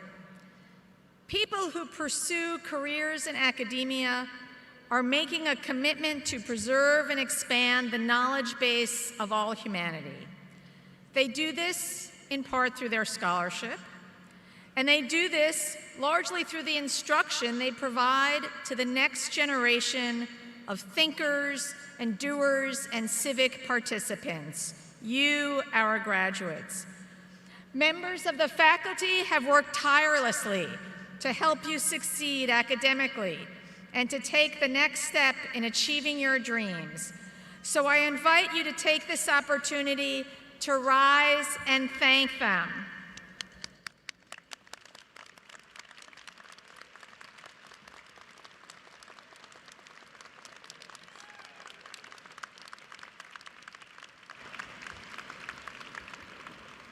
Please be seated. I am now honored to begin introducing some standout members of the class of 2022. First is Allison Lee, who has served as president of the undergraduate student government during this historic transition year. Allie joined the USG her first year, serving as vice chair of clubs and organizations. She was also a member of the communications board and later the chair of clubs and organizations. Her goal as president was to help bring the community back to campus and see it thrive again. I'd like to congratulate Allie and the USG on that accomplishment. Allie is graduating with a BBA in Advertising, Marketing, and Communications with a minor in journalism. And she's already working as a social media associate at Soko Glam, a Korean skincare company where she interned just last summer. That means that for the spring term, Allie was a full-time student, a full-time professional, and a very involved USG president. I understand she also has a few other job offers in the works. Way to go, Allie. Please join me at the podium to say a few words to your classmates.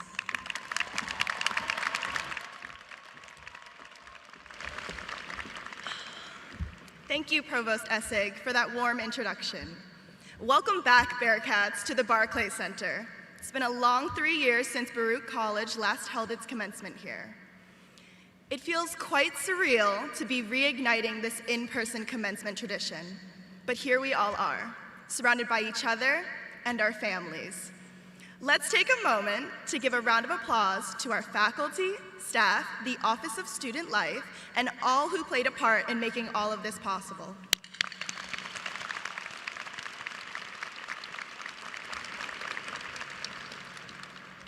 As president of the undergraduate student government this year, I've had the tremendous honor of representing our diverse student body of over 15,000 students. I have been able to immerse myself in understanding our amazing Baruch community. We are the flagship institution of the CUNY system, and we have quite the unique culture, ranging from our love of LinkedIn, shout out to our LinkedIn influencers, our thriving club life, passionate leaders, and so much more. I have met some of the most incredible people here at Baruch. Whether we met for just a few seconds or some of my closest friends that I've made throughout these 4 years. I can't thank you all enough for exploring this time together and for personally making my experience that much better. This graduating class of 2022 is a special class because we hold on to the experiences of what Baruch College was, how Baruch College is now, and what the future for Baruch College will be through the legacy that we have all left behind. These past 4 years have flown by, and we're finally here. We did it. So let's not rush this final moment together. I want to take a couple of seconds to just pause, breathe, and remember. Remember the accomplishments you have achieved during your time here. Remember the most cherished memories you made with your friends, clubs, and mentors. I want us all to take a moment to look up, look around, look at your people, see your friends who have gotten you through each semester, spot your family rooting for you, and all the dads mapping out their exit route so they can be the first ones out for pictures. But really, see all the people here to celebrate with you today, the ones who have been cheering you on since day one, taken their smiles, taken their love, take it all in, this moment, because this is one of the greatest moments, but it's not the only one. I'm here today to commend each and every one of you, this graduating class, class of 2022, for all the Zoom fatigue, for all the 3 a.m. calls finishing assignments, and for all the emails signed best regards. But this isn't just for us. This is for all the seniors from years past who didn't get this graduation. This is for your family. This is for your siblings. This is to show everyone what you're made of. And as much as other people can tell you they're proud of you, be proud of yourself first. You did this. You deserve this and everything more.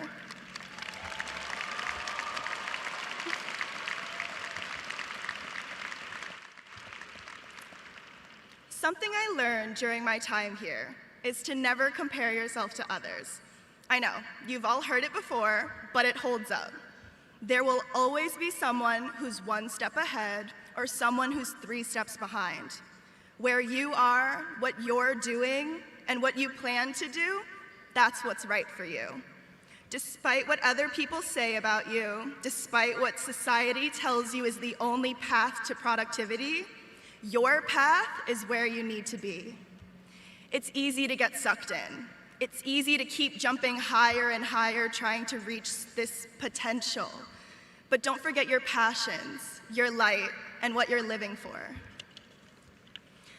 You always hear about not rushing through college because it'll be over in a blink of an eye. And they were all right. We really don't listen. But I hope you can all look back at the moments you rushed past, look back at the weeks where you wanted to give up, and all the times you told your friends you're dropping out just to ask them what the homework was the next day. I hope you see that these moments were filled with growth in one way or another, a step closer to perseverance, and a step closer to the goal. So look ahead now and see how much is in front of you and how much more of this incredible journey you get to take. If you're feeling a little sad, anxious, and in anticipation for all of this to end, just know it's because the journey to this end has been wonderful. So congratulations, class of 2022. Here's to bigger and better things always.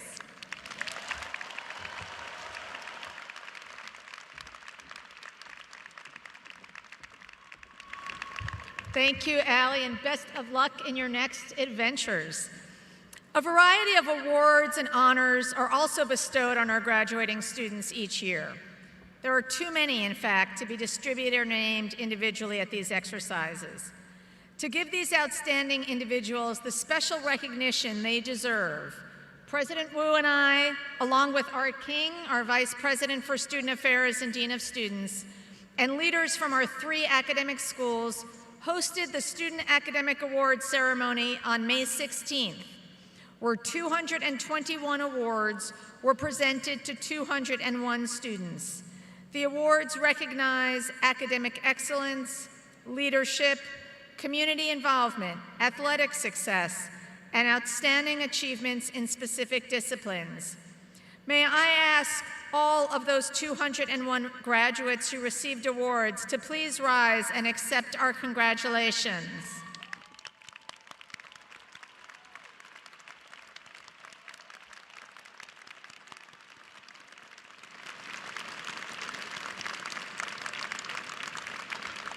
Thank you.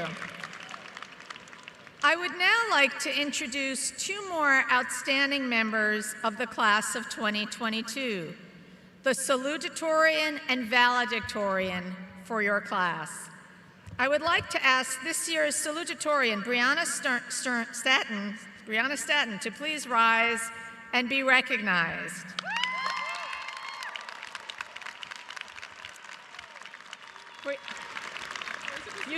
You can stand wherever you like. Brianna spoke at our Student Achievement Awards ceremony last week. She is a Harcourt Scholar and graduates from Baruch with a BBA in Advertising, Marketing, Communications, and a minor in Anthropology.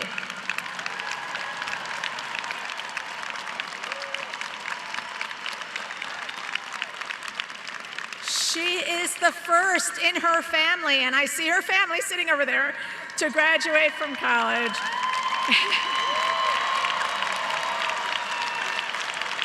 An experience that defined many of her leadership and community service roles. Brianna was a Success Network mentor, coaching first-generation students such as herself, and a college coach through CUNY's College and Career Brigade for All program. In this role, she provided college and career coaching for students attending under-resourced New York City high schools, helping more than 300 experience their first day of college. She also participated in the fellowship program at Inroads, a nonprofit organization that creates pathways to careers for ethnically diverse high school and college students. In addition, Brianna held leadership positions in the undergraduate student government, including as Vice President of Academic Affairs and as Executive Vice President. She was also a Team Baruch member and first-year seminar peer mentor. Congratulations, Brianna.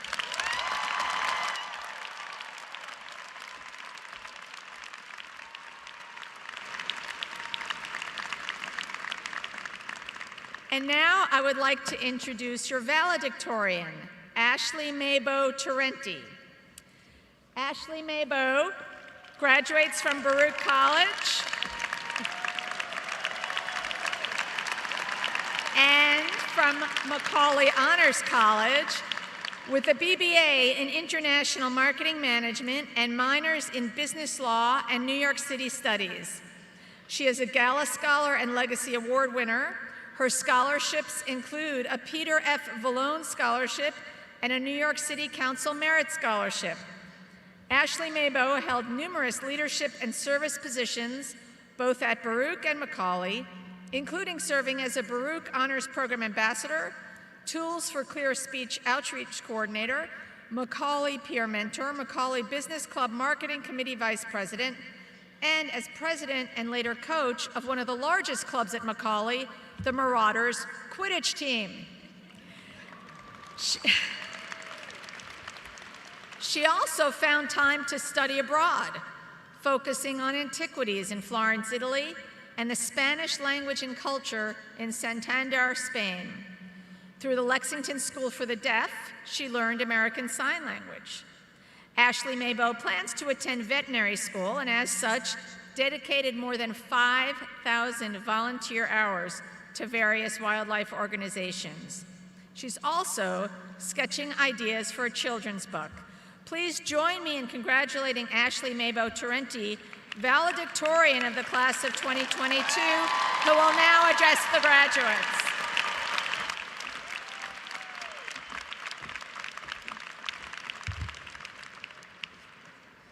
Thank you, Provost Essig, for that wonderful introduction. Good morning, President Wu, deans, faculty, distinguished guests, family, friends, and most importantly, the class of 2022. Welcome.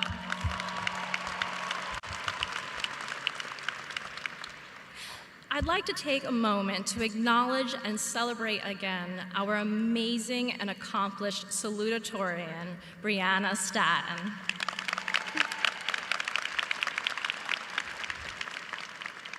We are so proud of everything that she has accomplished and so excited for her bright future. Before I truly begin my valedictory, I would be remiss if I did not address something that has been haunting me for the last 4 weeks since I was selected as our valedictorian. If I'm honest with myself, this feeling has been haunting me since my first day at Baruch. It might even be plaguing you, my fellow graduates, as we sit shoulder to shoulder with some of the most impressive people this institution has to offer. This silent torment is called imposter syndrome. For those of you who don't know, this is an internal experience of believing you are not as competent as others perceive you to be. Having been selected as valedictorian, I felt like I was buckling under the expectations that this title holds. However, in saying all of that, I will try my best. I am so honored to stand here before you all today as a representation of the culmination of 4 or more years of hard work, dedication, academic excellence, and outstanding achievements. I can't help but reminisce on one of the most frequently asked yet hardest questions to answer. A question we are all asked at least once in our lives. What do you want to be when you grow up? Perhaps you said you wanted to be a teacher, a firefighter, a painter, or a singer. Well, when I was in the 3rd grade, I said that I wanted to be a paleontologist, solely because it was the biggest word I knew and it sounded pretty darn cool. Whether it's college orientation in June or those first class icebreakers we had every semester, guaranteed one of the questions you were asked was, what do you want to do? When I first came to Baruch, I had no idea what I wanted to study. Accounting was interesting, a unique perspective, I know. My law classes were awesome, and even though I'm dyslexic, I loved English literature, which used to be my worst subject. I was undeclared for almost 3 years before I finally settled on my major of international marketing management with a minor in New York City studies and business law while on a pre-veterinarian track. Honestly, I just wanted to study everything. I can't help but appreciate how fortunate we are to attend a college that gives us the freedom to not only explore new possibilities, but created an environment that fosters growth and acceptance. As a multi-ethnic young woman from a small all-girls Catholic high school in Queens, I was used to looking and feeling different. Yet with more than 100 unique clubs, classmates from over 50 countries, and thousands of unique perspectives, I find myself surrounded by ambitious peers who have challenged my beliefs and perspectives for the better, while still creating an inclusive space. True to its mission statement, Baruch has created an environment that has been a catalyst for social, cultural, and economic mobility. As a result of that mission, I now look forward to applying and attending veterinarian school. Meanwhile, taking a gap year to travel the country as a relief veterinarian nurse and finding the time to write a children's book with my dad. Bernard Baruch once said, "Two things are bad for the heart, running upstairs and running down people." Now, Baruch's elevators have failed us because I know that we have all had to run up those stairs at least once. But Baruch has always strived to uplift its students. This establishment has taught us many things: how to be brave and bold while making ethical decisions, how to analyze problem sets and find a solution. But I've also learned how to listen, to truly listen, especially to the voices that are sometimes the quietest but need to be heard the most. They've taught me to be kind and compassionate, how to carve a place for myself even when it feels like I don't belong. We have been empowered by dedicated professors from diverse disciplines, united by a mission to pass on their knowledge to us. And it is because of those people that we now have the power to do the same for those that come after us. We now have the opportunity to go forth and be the people we needed most growing up. Through the 3 colleges, Baruch has exposed me to so many amazing opportunities and career paths, but it has also introduced me to some of the most incredible people. Those incredible people are you, my fellow graduates. This brings me back to that looming question that haunts us from 3rd grade to college graduation. What do you want to be when you grow up? Well, in reality, some of us never had a choice. Of course, we are all daughters and sons, but some of us are parents. We are refugees and immigrants. We are translators, sole providers, and caretakers for our families. Many of us are what we are, not for want, but out of a necessity. We all come to Baruch from different backgrounds, but for similar reasons. We want more, to do more, to be more. But what is awe-inspiring to me about the students of Baruch is that so many of us are already living the careers we dreamed of.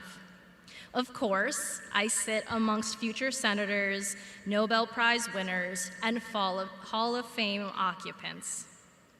But I also sat next to current small business owners in my contract law class, social justice activists in my sociology class, EMTs, nurses, world travelers, mathematicians, lab technicians, authors, and artists. In saying all of that, maybe it's not just me. Maybe all of us are struggling with our own imposter syndrome. Through my time at Baruch, I have learned that success is subjective and it is fickle. But it is important for us to remember that the only standard of success to which we need to compare ourselves to are the standards that we set for ourselves. We can only ever strive to be the best version of ourselves. We can't be anyone else. We are a generation that was raised in times of financial ruin, war, domestic and foreign, a housing, environmental, and public health crisis, and yet here we stand. We are a generation of dreamers and doers, and I am in awe of what my fellow graduates have already done and what more they will all do. What do you want to be when you grow up? Well, now that I am slightly more grown, looking back, I wanted to be a college graduate, one of the first in my family. And today,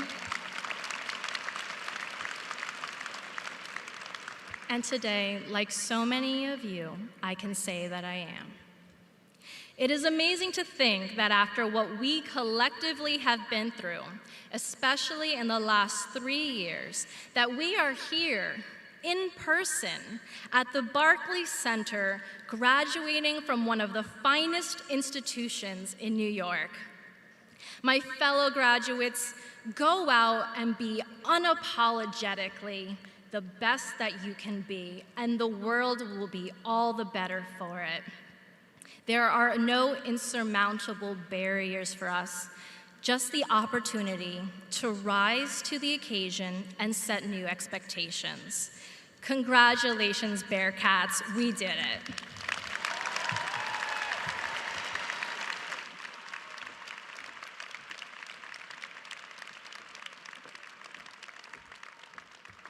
Thank you, Ashley Mabo, for those truly inspiring words. Wonderful. Be sure to stay in touch with all of us and let us know how that journey unfolds. As we prepare for today's main event, the conferral of degrees, I am pleased to announce that on Thursday, June 9th, during a CUNY-wide ceremony here at the Barclays Center, Baruch College will award 6 doctoral degrees to students who completed their coursework and dissertations in business under the supervision of the Baruch faculty. We are proud to recognize those students as graduates of Baruch College. Now, the moment you have all been working toward and waiting for, it is time for the conferral of 5,837 undergraduate and graduate degrees granted by Baruch College of the City of New York. I invite Dean Nancy Aries to the podium. I ask that all of you who are candidates for graduate degrees, this is graduate degrees in the Austin W. Marxe School of Public and International Affairs, to please rise. Presenting the candidates is Interim Marxe Dean Nancy Aries.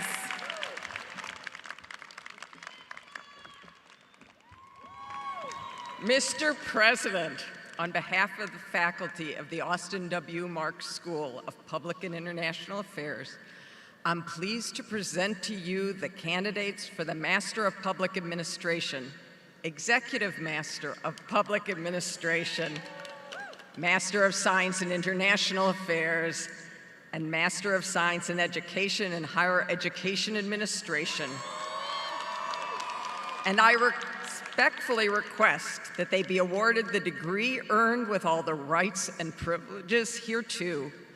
These 247 students, guided by the democratic principles upon which our government, school, and nonprofit organizations are built, are prepared to make the world a more equitable place. Their leadership will be instrumental in the fields of their chosen endeavors, whether human rights, world peace, sustainability, economic and social justice, education, health, and welfare. Accepting a symbolic diploma on behalf of their classmates, Renee Hernandez.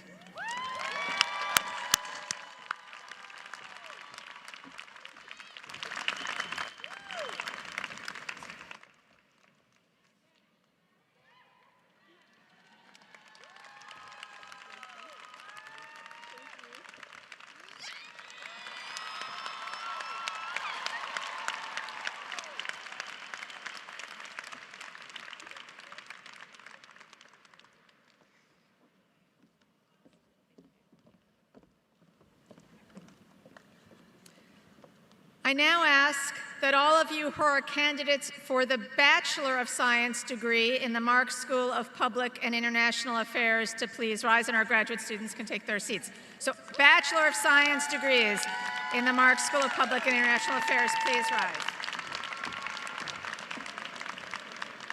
Mr. President, on behalf of the faculty of the Austin W. Marxe School of Public and International Affairs, I'm proud to present to you these 49 candidates for the Bachelor of Science of Public Administration and respectfully request that they be awarded the degree earned with all the rights and privileges hereto. These students are entering careers in public service, fully intending to repair the world, and we proudly affirm that they will succeed. Accepting a symbolic diploma on behalf of their classmates is Malika Zainab.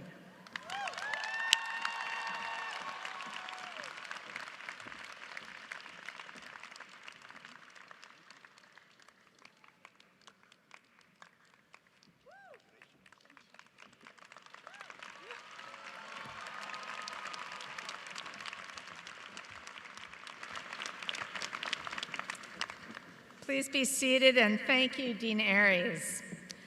I invite Dean Jessica Lang to the podium. And I now ask that all of the candidates for graduate degrees in the George and Mildred Weissman School of Arts and Sciences please rise. Presenting the candidates is Dean Jessica Lang. Mr. President, on behalf of the faculty of the George and Mildred Weissman School of Arts and Sciences, I am pleased to present to you the candidates for Master of Arts in Arts Administration, Master of Arts in Corporate Communication, Master of Science in Financial Engineering, Master of Science in Industrial Organizational Psychology, and Master of Arts in Mental Health Counseling. And I respectfully request that they be awarded the degree earned with all the rights and privileges hereto. These 142 candidates have been trained to lead cultural institutions, become the guiding voices for businesses, advance financial trading and markets, strengthen organizational structure and performance, and support the mental health needs of our communities.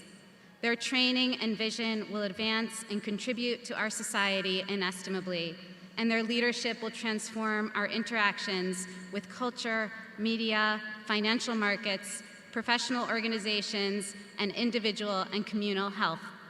Accepting a symbolic diploma on behalf of their classmates is Sabrina Ferretti.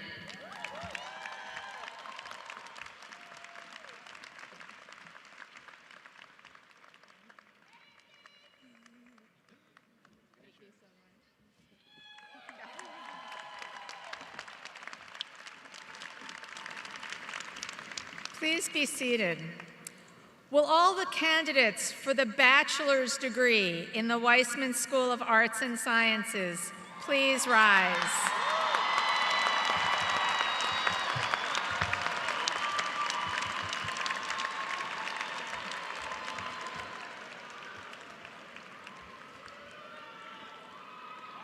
Mr. President, on behalf of the faculty of the George and Mildred Weissman School of Arts and Sciences, I am so proud to present to you these students from among the 922 candidates for the Bachelor of Arts and the Bachelor of Science degrees, and respectfully request that they be awarded the degree earned with all of the rights and privileges hereto. These candidates have pursued training in the humanities, the fine arts, the social sciences, and the sciences. They are entering postgraduate study and careers in every discipline imaginable, and their impact and success will be transformative. Accepting a symbolic diploma for the candidates is Hazrat Mehta.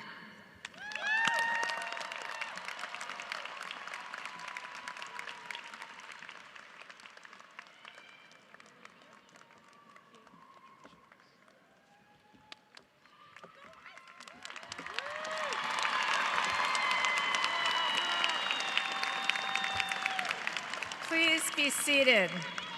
And thank you, Dean Lang. I invite Senior Associate Dean Paquita Davis Friday to the podium. I now ask that all of you who are candidates for graduate degrees in the Zicklin School of Business please rise.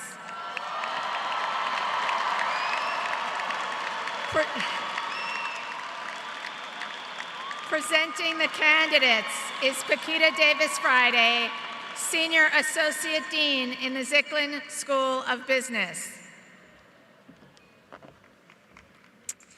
Mr. President, before you stand the candidates for the Master of Business Administration, Executive Master of Business Administration, the Executive Master of Business Administration and Healthcare Administration, the Master of Science, Executive Master of Science, and the Doctor of Business Administration degrees. The candidates presented today are among the 1,293 students who are astute and ethical business people, poised for positions of real leadership. On behalf of the faculty, I respectfully ask that you award them the degrees earned. Accepting a symbolic diploma on behalf of the class is Ahmed Khan.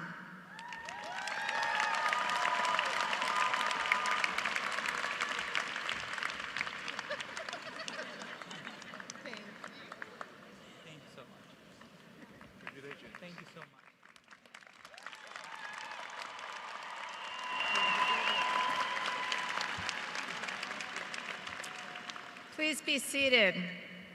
Finally, will all of the candidates for the Bachelor of Business Administration in the Zicklin School of Business please rise?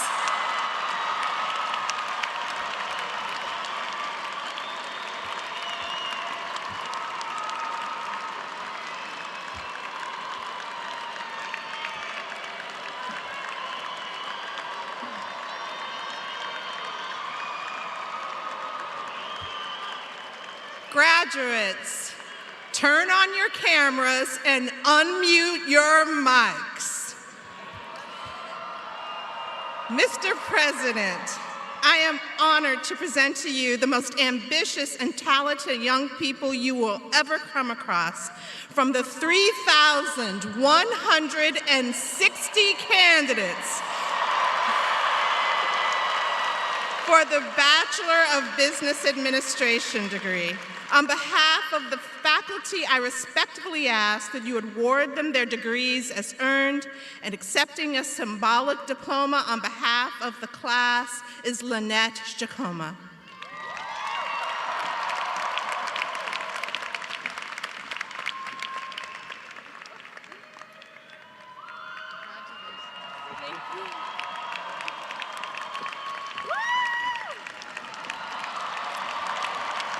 Thank you, Associate Dean Davis Friday.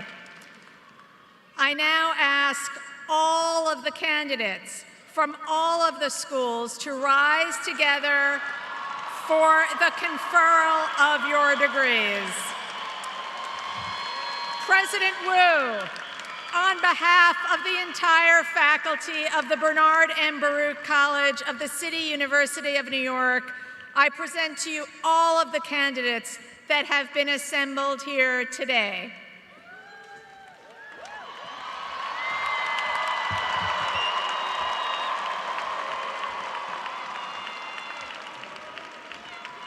Wait for it, not yet. Thank you, Provost Essig. This is my favorite part of the school year. Candidates, by the virtue of the authority granted by the Charter of the State of New York to the Board of Trustees and vested in me today, I conferred upon each of you the degree you have earned with all the rights, privileges, and responsibilities thereto. Now, in accordance with the honored academic tradition, you can now slowly move the tassel from the right side of your motherboard to the left.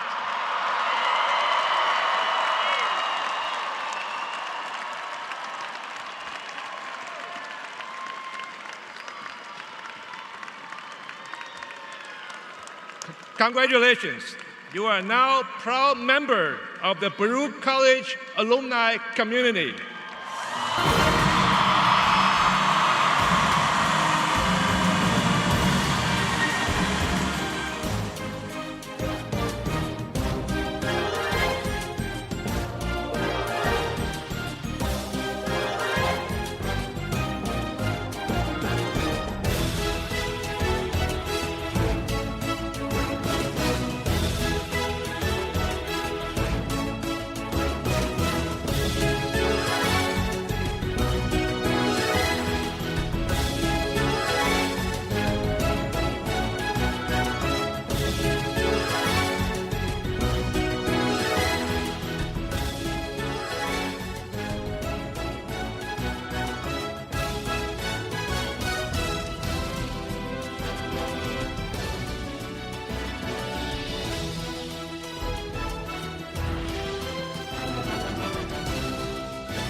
Congratulations. Graduates, please be seated. As President Wu has said, you have now joined that exceptional group, the alumni of Baruch College, who distinguish themselves in the vibrant commercial, civic, cultural, and intellectual life of this great city and beyond. This is my first commencement as Provost of Baruch College, and I could not be more proud of Baruch's students, faculty, and our leadership. It is a distinct honor to serve as Baruch's Chief Academic Officer. I want to thank our soloist, Casey Dath, our Chief Marshal, Marco DeSena, and a great team of the college's staff, headed by Damali Smith-Tolson, Director of Student Life, and Kenya Lee, Chief of Staff for Baruch College, for their wonderful contributions to today's celebration. It's fitting that the final act of these ceremonies is the singing of the Baruch College alma mater, led by Casey Dath. The words and music can be found on the overhead screens and on the first page of your program. I invite you to rise one more time and sing along.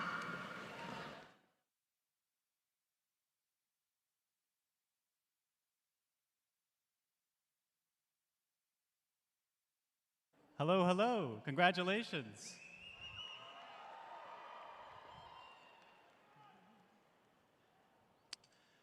Standing high above the city's mighty roar, Bernard Baruch, we sing to you now and evermore, praising you for years. We will always be proud to call you alma mater, jubilant and free. Knowledge of the world, the honor it will bring, are what you have given us. That is why we sing. Your dignity and strength make our spirits soar. Bernard, Baruch, we sing to you forevermore. Bernard, Baruch, we sing to you forevermore.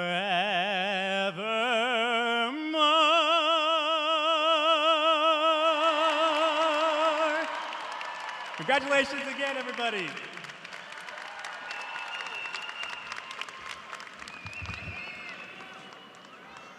Thank you, Casey. Let's cheer for Casey again. That was wonderful. And thank you, Provost Essig. Let's congratulate all today's candidates one more time.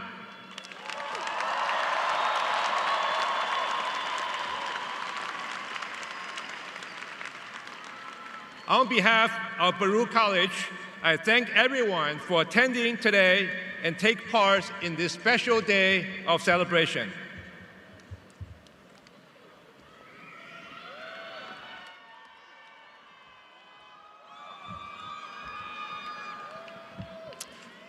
Mr. President, this concludes the commencement ceremony. Parents and guests, please remain seated during the recessional. Graduates and faculty, please stand for the academic recessional.